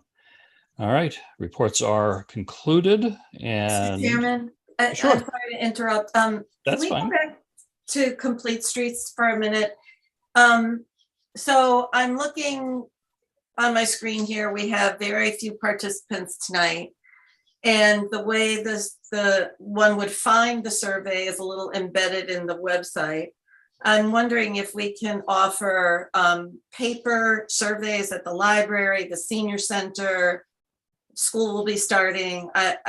We need a lot of people to participate in this, and I think we have to think about how to get the word out to get some good participation. John, any thoughts on alternate ways of? Most surveying now is done online. I'm not quite sure how to, I mean, if somebody wants to fill out a paper survey, we're happy, we can print it out for them and they can fill it out, but we're trying to get this out. It is an electronic survey process. So if anybody has input, they can just send that input into Scott Charpentier directly by email, if that works. Again, we want to get the input. I'm just not entirely clear what you're suggesting. So the way it was described to me is a person would have to know that this survey is available, go online, go to DPW and find the survey. Yeah, we're going to send it out through town news to get the word out as well. Okay. And Scott and I had talked, and I had spoken with Andy as well, about trying to get it more prominently displayed on the homepage as well. Oh, good. So good. we do want to try to get people to get to it quickly. But it again, it is a online survey tool. So what about on the Lions Club sign saying take the complete street survey? The town plan is also bringing it to the planning board and putting it on the planning board's homepage as well. Okay. And she'll be announcing it at the planning board meeting also. Okay, great. Thank you. Yeah. Sure, yeah. It looks like if we were to print this out, it would be a 3 to 4 page survey. I know the library has done a couple of electronic surveys prior to the pandemic. What we did is we printed them out for people that didn't want to go through the process or couldn't go through the process of filling them out online, but then someone needed to manually enter them into the same survey system. So it's a little bit of work, but it might be justified in a couple of areas to maybe have a few copies at the library and the senior center. But we'd have to have somebody that's willing to enter them in afterwards. But I think it is important to get as much input as we can on this, and it sounds like we only have 2 weeks to do it. I'd be happy to a stack of printouts at town hall in the hallway, the library, as well as the senior center. There'll be an earlier timeline to submit them. The August 29th deadline is tight when it comes to future grant deadlines. And there's time for data analysis just for the online component. This adds a few days for data input for our consultant to be doing that work as well as cost. I appreciate that offer. That sounds great, and certainly understand about getting the paper copies in a little bit earlier so they can get into the system. That's great. Kristen. Just quick. So I just found the survey on the DPW page. I do agree that if you could get it on that home page, I think it would make a lot of difference, because otherwise it's like 3 clicks away. Yeah, and we want to send it out through a link through the town news as well. So anybody signed up for town news can. Is that do you mean the email, John? Yes. Town news? Yeah. So anytime we have something that we're announcing to, generally the public that's most engaged is signed up for town news. So if there's an issue in town, an emergency, not an emergency, but information we want to get out. Also the newspapers as well. So we make sure that they're aware of it. And there may be some media coverage on the survey itself. The Northborough guide is an email anyway. So if they had the link, that would be really helpful. But your town news and the emails is really good. Yep. I get that. Okay. All right. If there's nothing else under reports, we'll move along to a couple of appointments. First one is Diversity, Equity, Inclusion, and Belonging Committee. I want to thank the interview committee for their hard work, particularly working on both of these. There were a number of interviews that were conducted, and I know particularly for the first one, it's hard to staff up a brand new committee and figure out the right balance. So I thank you for doing that work. I'll entertain a motion or any discussion.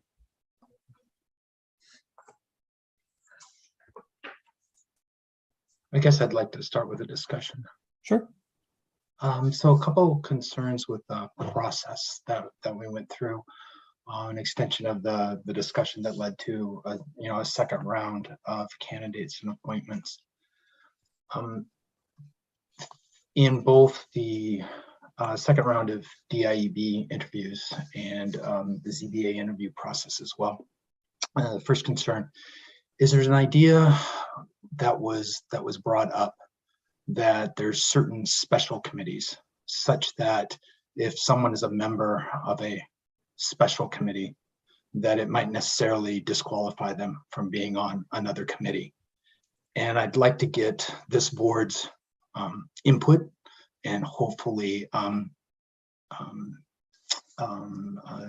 decision that such classifications is counter to getting maximizing the number of applicants and getting all of our boards and committees filled. So I'll leave it right there at that first concern.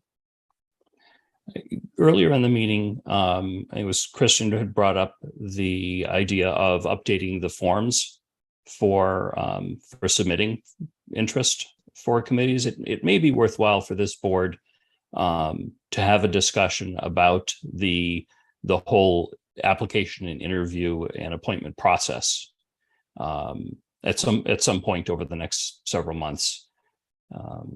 Including your concern, Scott, to update our policies and expectations for how that is handled.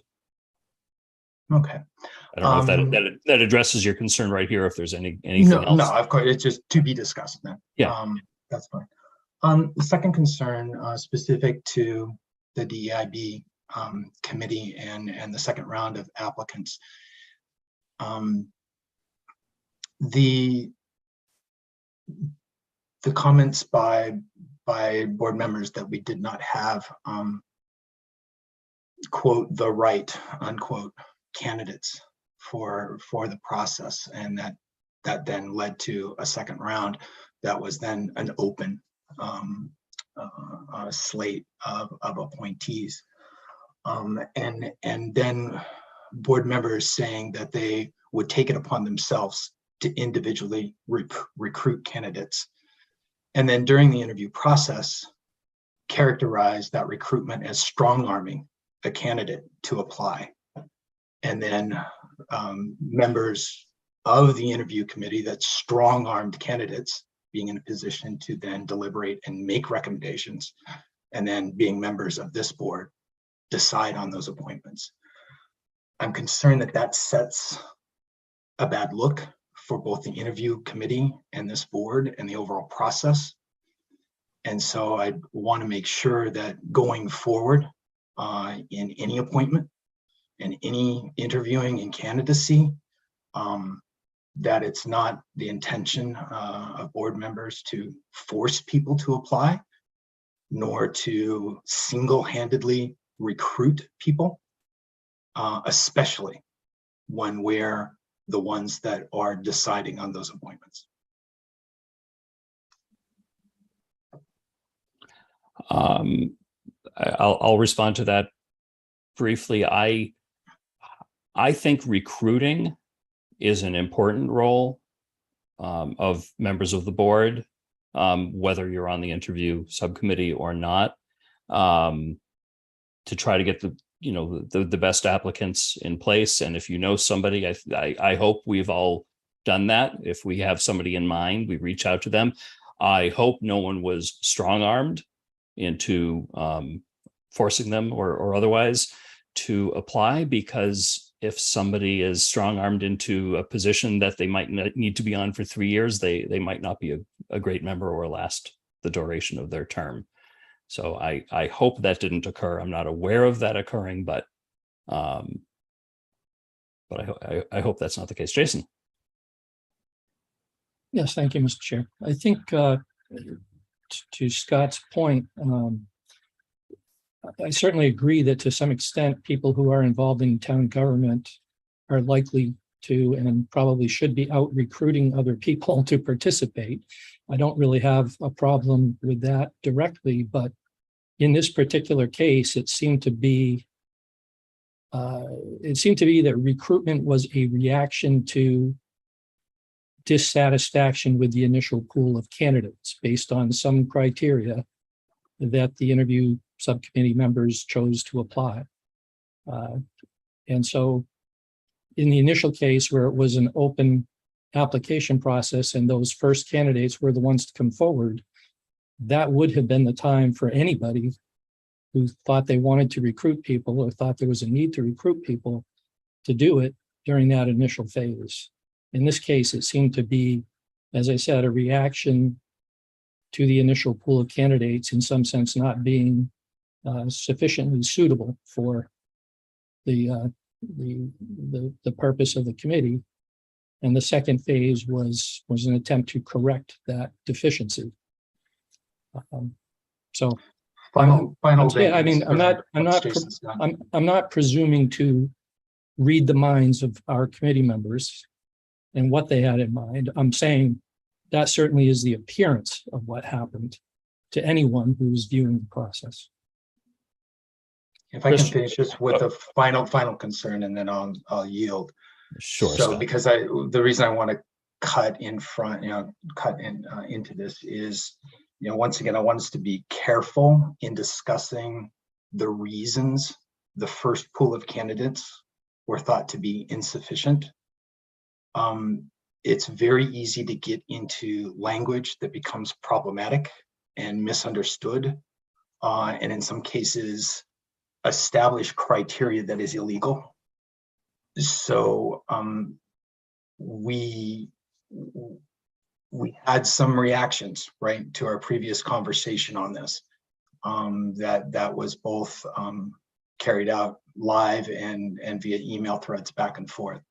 So that my final concern is just, let's be careful in the language we use and choose the words well, and not establish criteria that is inappropriate for our discussing applicants.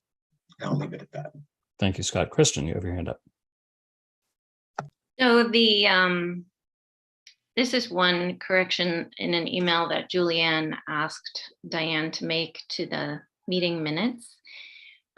She says this is directly from the DEIB charge that we all voted on. To the greatest extent possible, the members of the committee shall be diverse and drawn from underrepresented groups. So to the extent that it seemed like, and I can use myself because I'm pretty sure it was me doing most of the talking at that meeting. I did feel that the people who applied the first time were, well, we needed 6 and we only had 5 people show up to the interviews, and they didn't all represent underrepresented groups. They weren't all drawn from underrepresented groups. And I was trying to stick to that wording. That was the wording I was trying to be very, very careful about. So, and that is the wording that's in the charge, that's in the description in the of the committee. So I think that was the most important wording to follow. And I very much enjoyed the verb strong arm coming from Jason at that meeting, and I thought it was kind of a funny thing, the idea that I would ever strong arm anybody. So really what I did was recruit, and strong arm was just sort of a funny kind of like, I mean, I took it as sort of almost like a sarcastic sort of let's not twist arms, right? And the thing is, like, well, Scott, you've been on the interview committee, and I know Jason has done a huge share of being on the Board of Selectmen. So I don't know when he was on the interview committee, but I know he's done interviews. It's really impossible to, really twist someone's arm to apply to be a volunteer on a town committee. They have to want to do it. What they need from us is encouragement. And I'm pretty sure that all I gave everyone that I reached out to, a few people said, no, thanks, I really don't have time. And a few people said, sure, I'll throw my hat in the ring and send an application. And then some other people heard that we were doing more interviews and decided, oh, well, maybe they still need people. Maybe I'll just put myself out there. as well. So I think it was a really good thing. And I think we got some great people.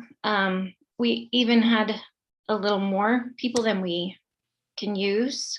And I really appreciate all those people who sat for those interviews and answered those questions. And some of my conversations that night, I think it was that night,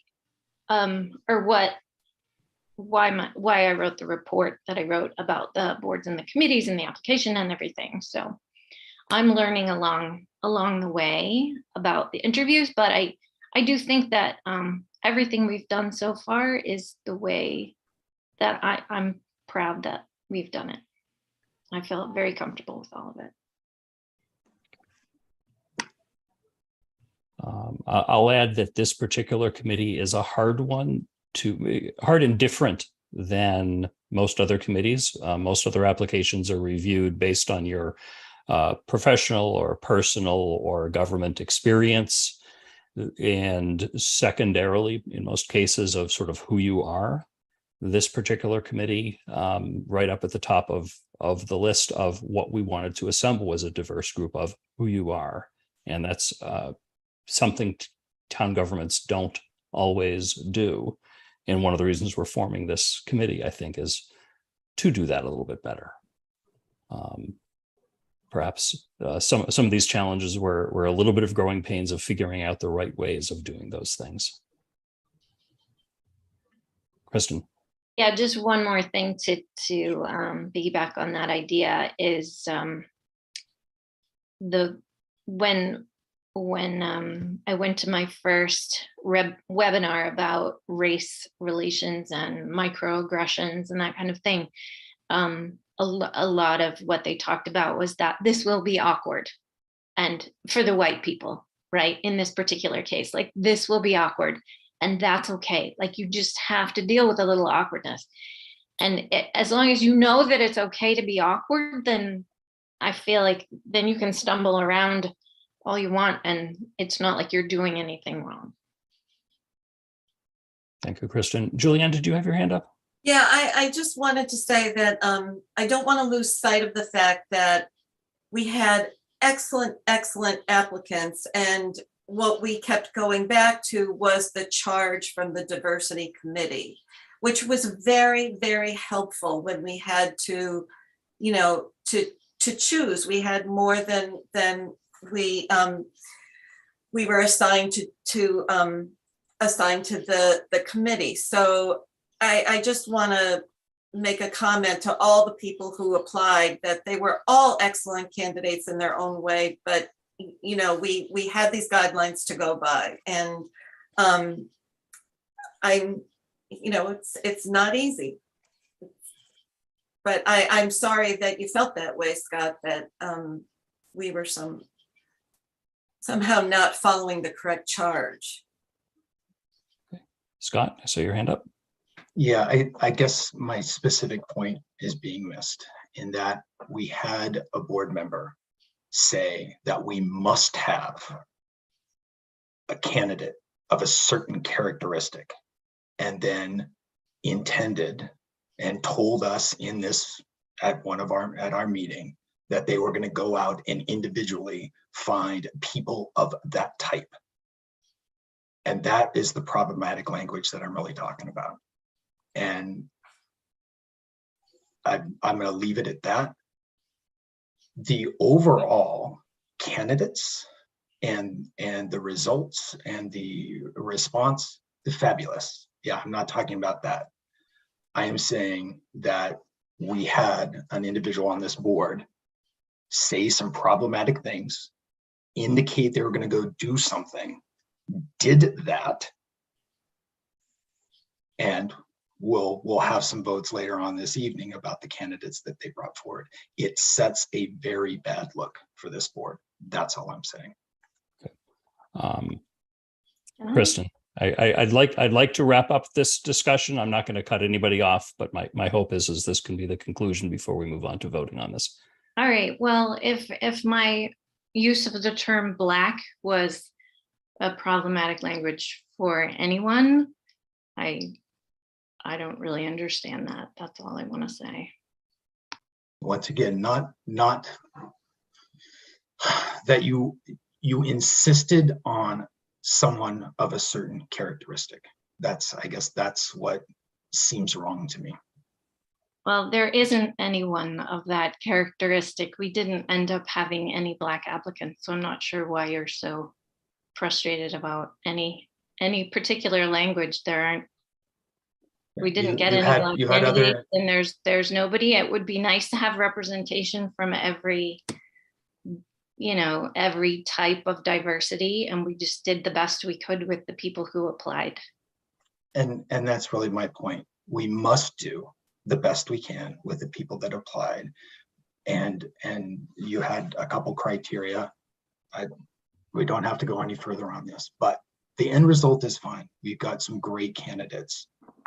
The way you went about it, and I am talking specifically about the terms you used in our meeting prior, that's what sets a bad look.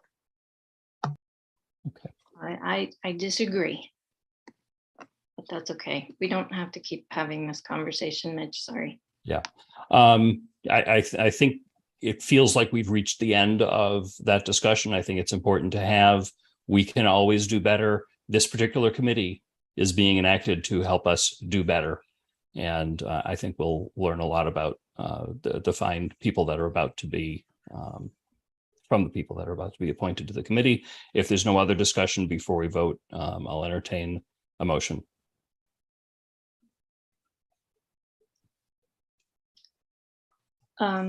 So you're waiting for the motion for, oh, sorry, you want to make a comment?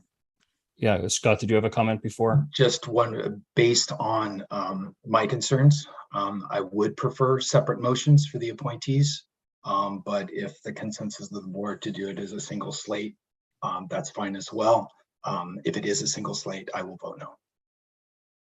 Okay. I'll leave that up to whoever is Kristen has been asked to make the motion or motions, however you see fit.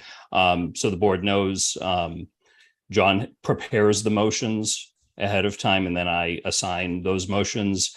The preparation was individual motions for the sake of brevity, and for only that sake, I wrapped it up in one motion. But the email that went out with those motions listed both. Kristen, I'll leave it up to you how you want to go forward. And Scott, if you have an objection to a particular person that you would vote no on, you're welcome to, whether it be offer an amendment or note that in a vote, if in comments, if the motion is combined. Okay, Kristen. Okay, I can do them individually. I move the board vote to appoint Sierra Shelton to the, can I just say DEIB? Is that okay? Or should I say the whole thing every time? I think that's probably fine, John. That's, the acronym is fine. We know what you're speaking about. Okay, great. So I move the board vote to appoint Sierra Shelton to the DEIB committee for a partial 3-year term as recommended by the interview committee. Second. Okay, motion made by Kristen, seconded by Julianne. Any comment on this motion? Okay, Kristen, how do you vote? Aye. Jason? Aye. Julianne? Aye. Scott? Aye. I also vote aye. Vote is unanimous in favor. Congratulations. Next. I move the board vote to appoint Melissa Diglio to the DEIB committee for a partial 3-year term as recommended by the interview committee. Second. Julianne, how do you vote? Aye. Scott? Aye. Kristen? Aye. Jason? Aye. I also vote aye. Vote is unanimous in favor. Next up. I move the board vote to appoint Miriam Ibrahimi to the DEIB committee for a partial 2-year term as recommended by the interview committee. Second. Motion made by Kristen, seconded by Julianne. Scott, how do you vote? Aye. Jason? Aye. Julianne? Aye. Kristen? Aye. I also vote aye. Vote unanimous in favor. Congratulations, Miriam. Next. I move the board vote to appoint Cynthia Moore to the DEIB committee for a partial 2-year term as recommended by the interview committee. Second. Motion made by Kristen, seconded by Julianne. Kristen, how do you vote? Aye. Jason? Aye. Scott? Aye. Julianne? Aye. I also vote aye. Vote unanimous in favor. Congratulations, Cynthia. Kristen? I move the board vote to appoint Young Tan to the DEIB committee for a partial 1-year term as recommended by the interview committee. Second. Motion made by Kristen, seconded by Julianne. Jason, how do you vote? Aye. Scott? Aye. Kristen? Aye. Julianne? Aye. I also vote aye. Congratulations. Vote unanimous in favor. Kristen? I move the board vote to appoint Ashish Verma to the DEIB committee for a partial 1-year term as recommended by the interview committee. Second. Motion made by Kristen, seconded by Julianne. Let's see. How do you vote? Scott? Although I appreciate the work by Dr. Verma and his skills, and he would be a good member for the aforementioned reasons, no. Julianne, how do you vote? Aye. Kristen? Aye. Jason? Aye. I also vote aye. Vote is 4 in favor, 1 opposed. Congratulations. And Kristen, I think that's it, correct? Yes. Thank you That's very it. much for all of those motions, and congratulations to all members. That concludes that agenda item. And next we're on to appointment to the Zoning Board of Appeals. Someone like to make a motion or have any comment before such a motion? Mr. Chairman, I would like to make a motion. I move the board vote to appoint Suzanne Cislika to the Zoning Board of Appeals for a partial 3-year term as recommended by the interview committee. Is there a second? Second. Motion made by Julianne, seconded by Kristen. Any other discussion? Scott? I had mentioned about the special committees that came up during ZBA as well. We'll talk about that as we redo applications. Another idea then, as we do redo applications, is when we have applicants that are already serving on committees, one question that might be good to ask them and a discussion to have during the interview is their level of commitment and interaction and level of time and effort in those other committees. And in some cases, the candidate may wish to step down from those other committees and preference for, the one they're applying for. And those discussions, having an opportunity to have that discussion, right, for a candidate to indicate their preference or even stepping down to take responsibility would be good going forward. It did not happen in these cases, but it's something that would be good to move forward with. Sure. I'll add, in this particular case, when you have an associate member apply for a permanent position, then assuming that this motion is approved, that then there's an associate position that is opened up, it might be feasible to deal with them at the same time. And that's also something that we can, as the next time we revisit the policies on the appointment process, take a look and see if there's a way we can deal with that simultaneously. That was going to be the next question, exactly that, because seeing that a alternate had applied in preparation, right, could have run the scenario through that if the alternate was selected, should those current candidates be then considered immediately for the alternate, or should a whole new round of applications go through? So yeah, that brought up a really good question in this point. Good. Any other questions before we vote? Jason? Yes, I would like to have substantially more discussion about this candidate before we proceed to a vote. Through the chair, I would like to inquire whether any of the other board members have actually observed the ZBA meetings over the past year during the candidate's term of service as an alternate. I have observed some of the meetings. I haven't watched everyone. I have as well. I have I've watched definitely watched one or two, but not a lot where this candidate was speaking, I think. If I may, Mr. Chair. Sure, of course. 1 year ago in the spring, when we were conducting interviews for the ZBA, Scott Rogers and I were the members of the interview subcommittee. And as we do with every candidate that comes through there, we asked them the question, do you understand the time commitment and preparation required both in meetings and outside of meetings to capably, constructively, and reliably serve on the ZBA? And are you able to make that time commitment? And the answer we received from this candidate was, I do, and I am. I do understand the time commitment, and I am able to make the time commitment. If you go back through the meetings over the past year, from May of 2021 through the end of June 2022, you'll find there were 12 meetings conducted. 11 of those are regular meetings of the ZBA where they conducted hearings for one or more applicants.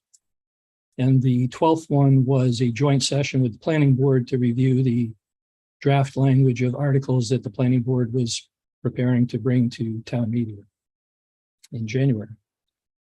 Of those 12 meetings, the candidate was, as I would characterize it, on time, in view, and fully attentive and undistracted throughout the meeting.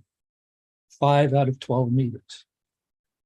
One occasion was a full absence. That's not unusual for any member because it was July. It could have been a summer vacation conflict.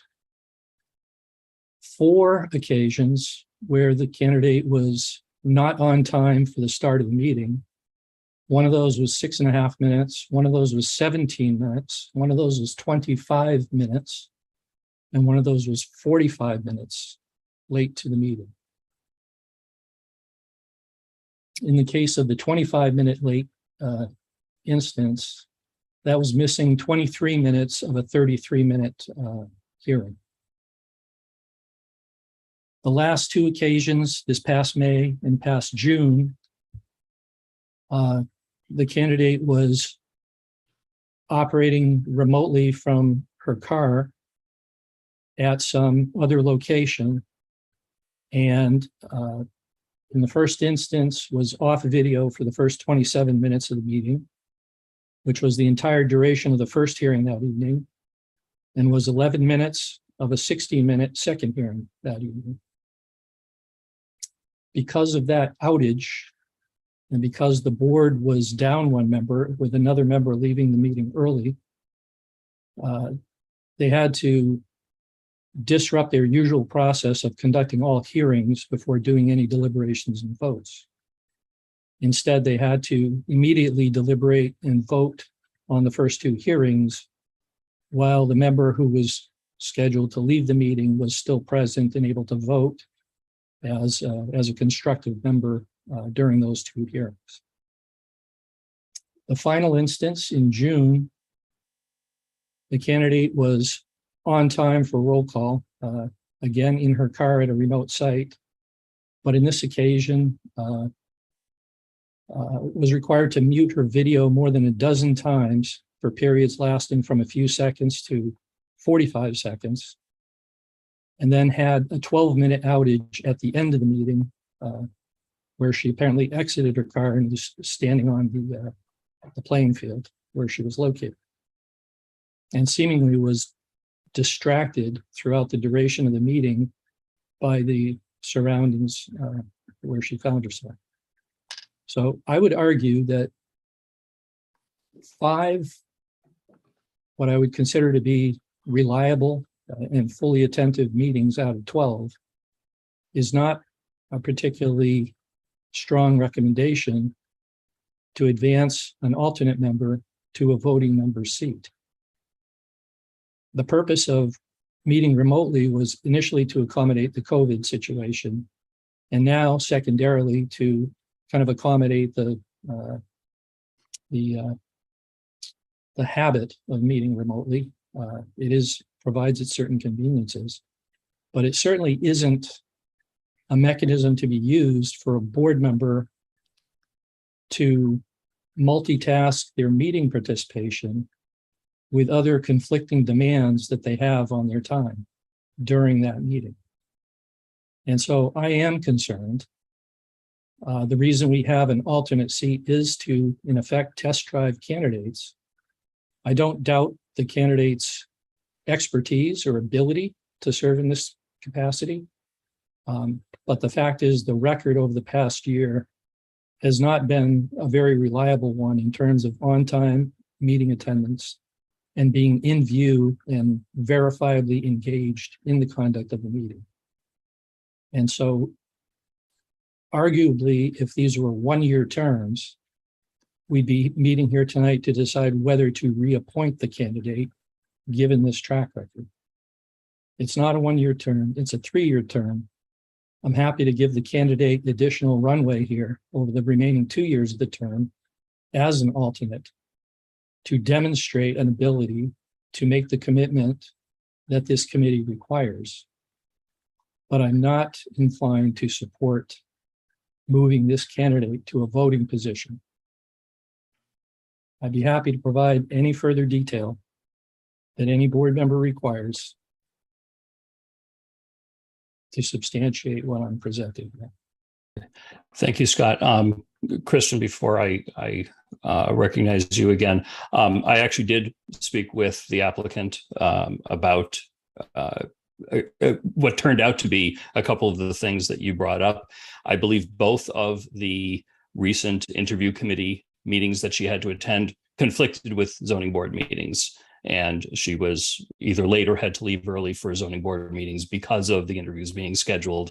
That certainly doesn't account for every instance that you laid out, but I wanted to make clear that it wasn't entirely soccer fields or anything of the sort. Kristen. I have a question and a comment. So my question is actually for Jason. That's okay. Were there any meetings where she had to vote, was casting a vote that counted, in one of these meetings as the alternate because someone was missing or something? So if I go back through the meetings, what I find is that all other members of the ZBA had a much more consistent and reliable record in terms of starting the meeting on time, being in view for the duration of the meeting, and being able to vote if they were voting members and not requiring the introduction of an alternate. For comparison, if you want a comparison, the other alternate member, Jeff Leland, over this same set of 12 meetings, was absent one time for the September meeting, and in all other cases was fully present through the entirety of the meetings that were conducted. Second, for 10 of the 12 meetings, while he was still a member of the ZBA, Richard Rand was on time and fully present and engaged in the meeting without distraction, without interruption. Okay, well, that's not actually what I asked. I just asked if she voted, but if you didn't check that, it's not really that important. She had a few occasions to vote, yes. As an alternate, it's not necessarily a very frequent thing that they're called upon to do. Okay, so that's kind of the point that I was going to make, is that being an alternate on a committee when you're probably not going to get called upon to vote, but you're listening in your car because you're the mom of 3 kids and you're really busy trying to manage a schedule, having been in exactly that point. And as we were talking about earlier, before the cameras went on, how many people wanted to have more than 2 kids? Not that many, because it's a lot of work and you have to go from man to zone defense. Having been that mom, I never volunteered for anything when I was that mom, unless it had to do with the school, unless it had to do with my children, because I didn't think I could manage it. And I really applaud these moms who have been running town boards and committees in Northborough and can manage and juggle as many things as they do. Now, would I expect her to be the kind of person who's continuing to really pay more attention to soccer than she is to the ZBA meeting that she's not voting on? Like, okay, but if she is voting, would she be paying attention? Would she be home at her computer? Hopefully, if she couldn't be home at her computer, she had to drive somebody somewhere or something, would it be possible for her to really give it her attention? I think that's something that's a choice that she needs to make. And yes, I would expect her to prioritize her ZBA meeting over a soccer game when she has 3 soccer games a week to go to, because she led me to believe that she has made that choice. Before we continue, I would request that members, when they're referring to the process, talk more generically about qualifications or expectations, and not mention either the applicant's name or refer to her by pronoun or anything like that. It would be appreciated, and I think more appropriate. Jason. Thank you, Mr. Chair. I want to be clear. I'm not criticizing the applicant for whatever demands are placed upon them that intrude upon their ability to serve on the ZBA. My point is that it's the responsibility of this board as the appointing authority to try to ensure that all members that are appointed to the ZBA are able to make the time commitment without tardiness, without conflicts, without distractions, without multitasking from a remote meeting. The purpose of most of ZBA meetings is to conduct public hearings for applicants that are before the board. And all members, whether they're voting members or alternates, need to be fully engaged in that process, because they don't know when or if they'll be called upon to actually participate as a voting member. The distinction between voting members and alternates is simply one of who is in line to vote when the decision is made. It's not about how engaged or disengaged you can be as a participant in a particular meeting, when it's scheduled, when it's being conducted. So as I mentioned earlier, my point is that over this past year, the candidate has not demonstrated a sufficient level of commitment and distraction-free service for the meetings of the ZBA when they are scheduled, when they are conducted. And in my opinion, it is not appropriate for this board to elevate somebody with that record to a voting seat. I think additional time is required in the alternate seat, a longer sample size, so that we can be certain that if the candidate continues in service on this board, they'll be able to satisfy the requirements of the board, as virtually every other member of the ZBA was able to do over the past year. Thank you, Jason. I think you've made your point very well. In broad strokes, prior to COVID and prior to the ability to have remote meetings, it was very simple whether someone was there and paying attention or not. This is now more varied, maybe as part of the discussion of the application and interview process. Maybe we add some expectation as to how people could or should conduct themselves over remote meetings. We've never done that. This board has never done that, even before my time here. I will take your point that there may be situations that that could be a little bit different, but to me, that does not disqualify the applicant. Does anybody else have any additional comments that have already been raised before we vote? Julianne, you have your hand up. I think this is a slippery slope when you start commenting that a person is distracted during a meeting. It's, you know, that's some people can can watch TV and write a thesis, and other people need to be focused. And if that's kind of a personal thing. So I take issue with commenting on someone's level of attention, of paying attention.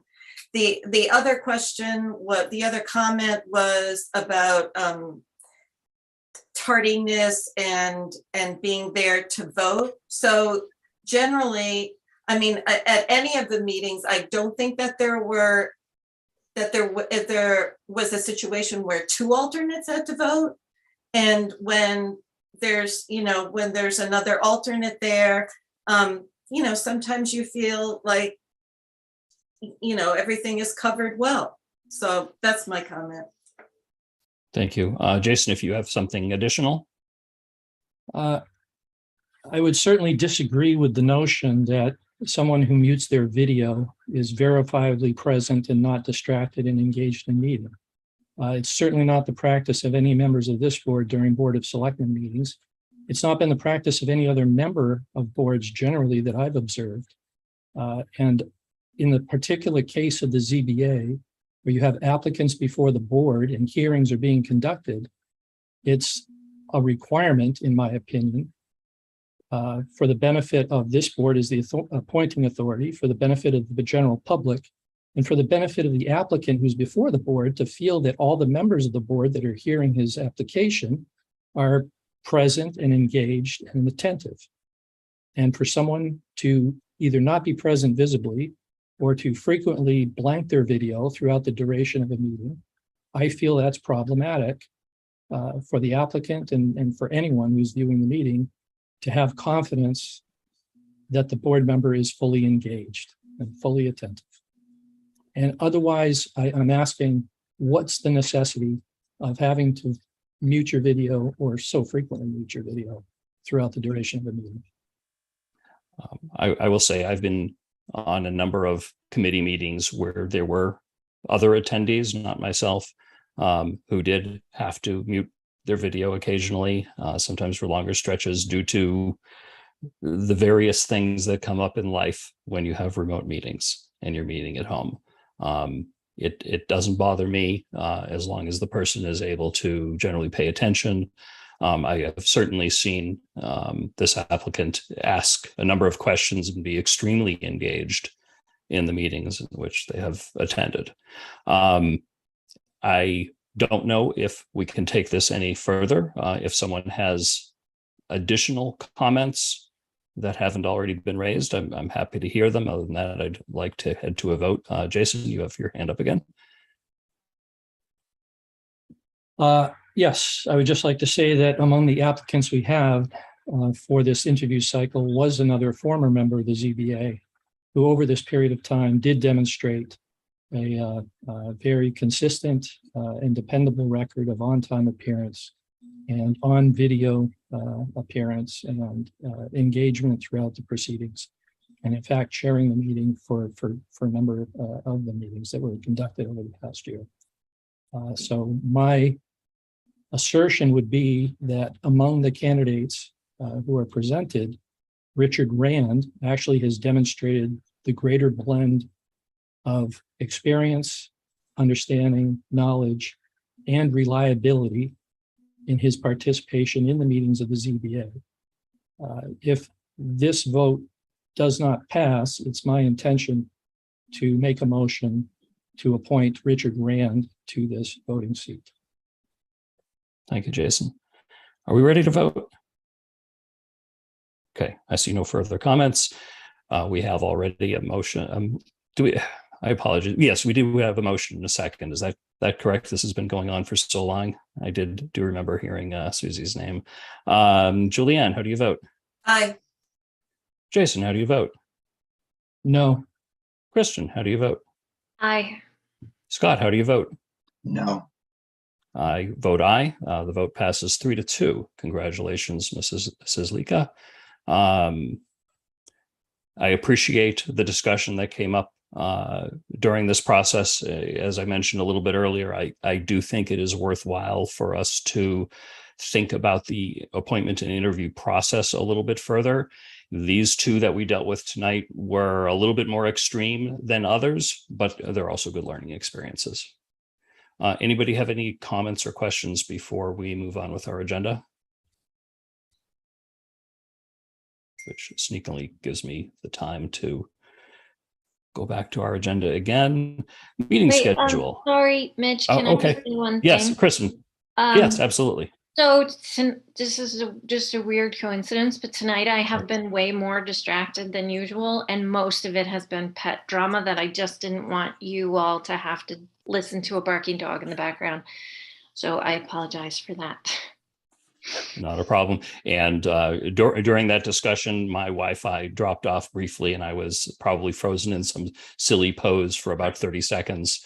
And if anybody saw me typing, I was responding to my wife, who also lost Wi-Fi and was asking what was going on. These things happen. All right, so meeting schedule. So in the meeting packet, you see a set of meeting dates. I had responded to John suggesting that we had a lot of business coming over the next few months, that I thought it did make sense for us to have 2 regular meetings each month. And so that would be 3 in December because of financial trend monitoring. He responded back with some suggested dates, which are in the motions that were distributed to others. Does anyone have any conflicts or concerns or anything else before a motion is made on the dates? Kristen. I told you this earlier, Mitch, but just so everybody else understands, I will be in London on September 12th. So with the time difference and everything, I will do my best to log in. I should be in Wi-Fi at a hotel, but I may be a maybe on that one. Okay, yeah, if I do my time zone math properly, that's at about, the meeting would start at about midnight London time. Yeah.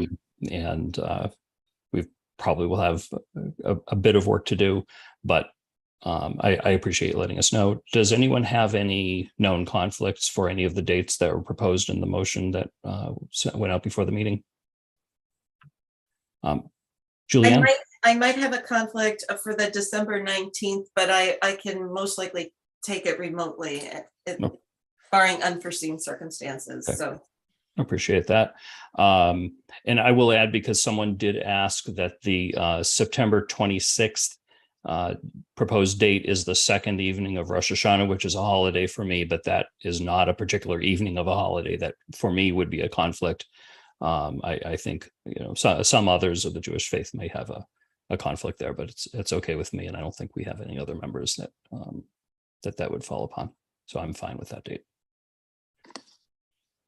If nothing else, I'll entertain a motion on the meeting dates. Yes, Mr. Chair, I move the board vote to set the meeting schedule for September through December as follows: September 12th and 26th, October 3rd and 17th, November 7th and 21st, December 5th and 19th, and December 15th as the joint financial trend monitoring report presentation. Second. Motion made by Scott, seconded by Jason. Any other discussion? Scott, how do you vote? Aye. Kristen? Aye. Jason? Aye. Julianne? I also vote aye. Great. We've got some meetings to do. John, I appreciate the time in putting this together, and I know I added a couple more, and I know every meeting also means work for you, not just for us. So I appreciate that, particularly during December. We'll discuss and see if there are ways we can mitigate that, because I know financial trend monitoring is a tremendous amount of work for you to prepare for. Great. All right, we've got a couple of cemetery deeds. Someone like to make a motion? Mr. Chair, I move the board vote to execute cemetery deeds 1152 and 1153. second. Motion made by Jason, seconded by Julianne. Any other discussion? Julianne, how do you vote? Aye. Jason? Aye. Kristen, Aye. Scott. Aye. I also vote aye, vote unanimous in favor. We have one final opportunity for public comment. If anyone in the audience wishes to speak to anything at this point, whether it was on our agenda or not. Otherwise, is there any other business before the board before we entertain a motion for executive session? No other business this evening? Okay, I will entertain a motion for executive session. Mr. Chairman, I move the board vote to enter into executive session pursuant to Mass General Law, Chapter 30A, Section 21, Subsection 3, litigation, SA Farms, and Marlborough wastewater treatment plant, and collective bargaining strategy planning, due to the chair's determination that a discussion regarding these matters in an open meeting may have a detrimental effect on the position of the board. Second. Motion made by Julianne, seconded by Scott. Any discussion? Kristen, Aye. Scott, Aye. Jason, Aye. Julianne. Aye. I also vote aye. We have adjourned our public meeting at, I have 9:25 p.m. I will see the rest of you in executive session. To the public, thank you for joining us this evening.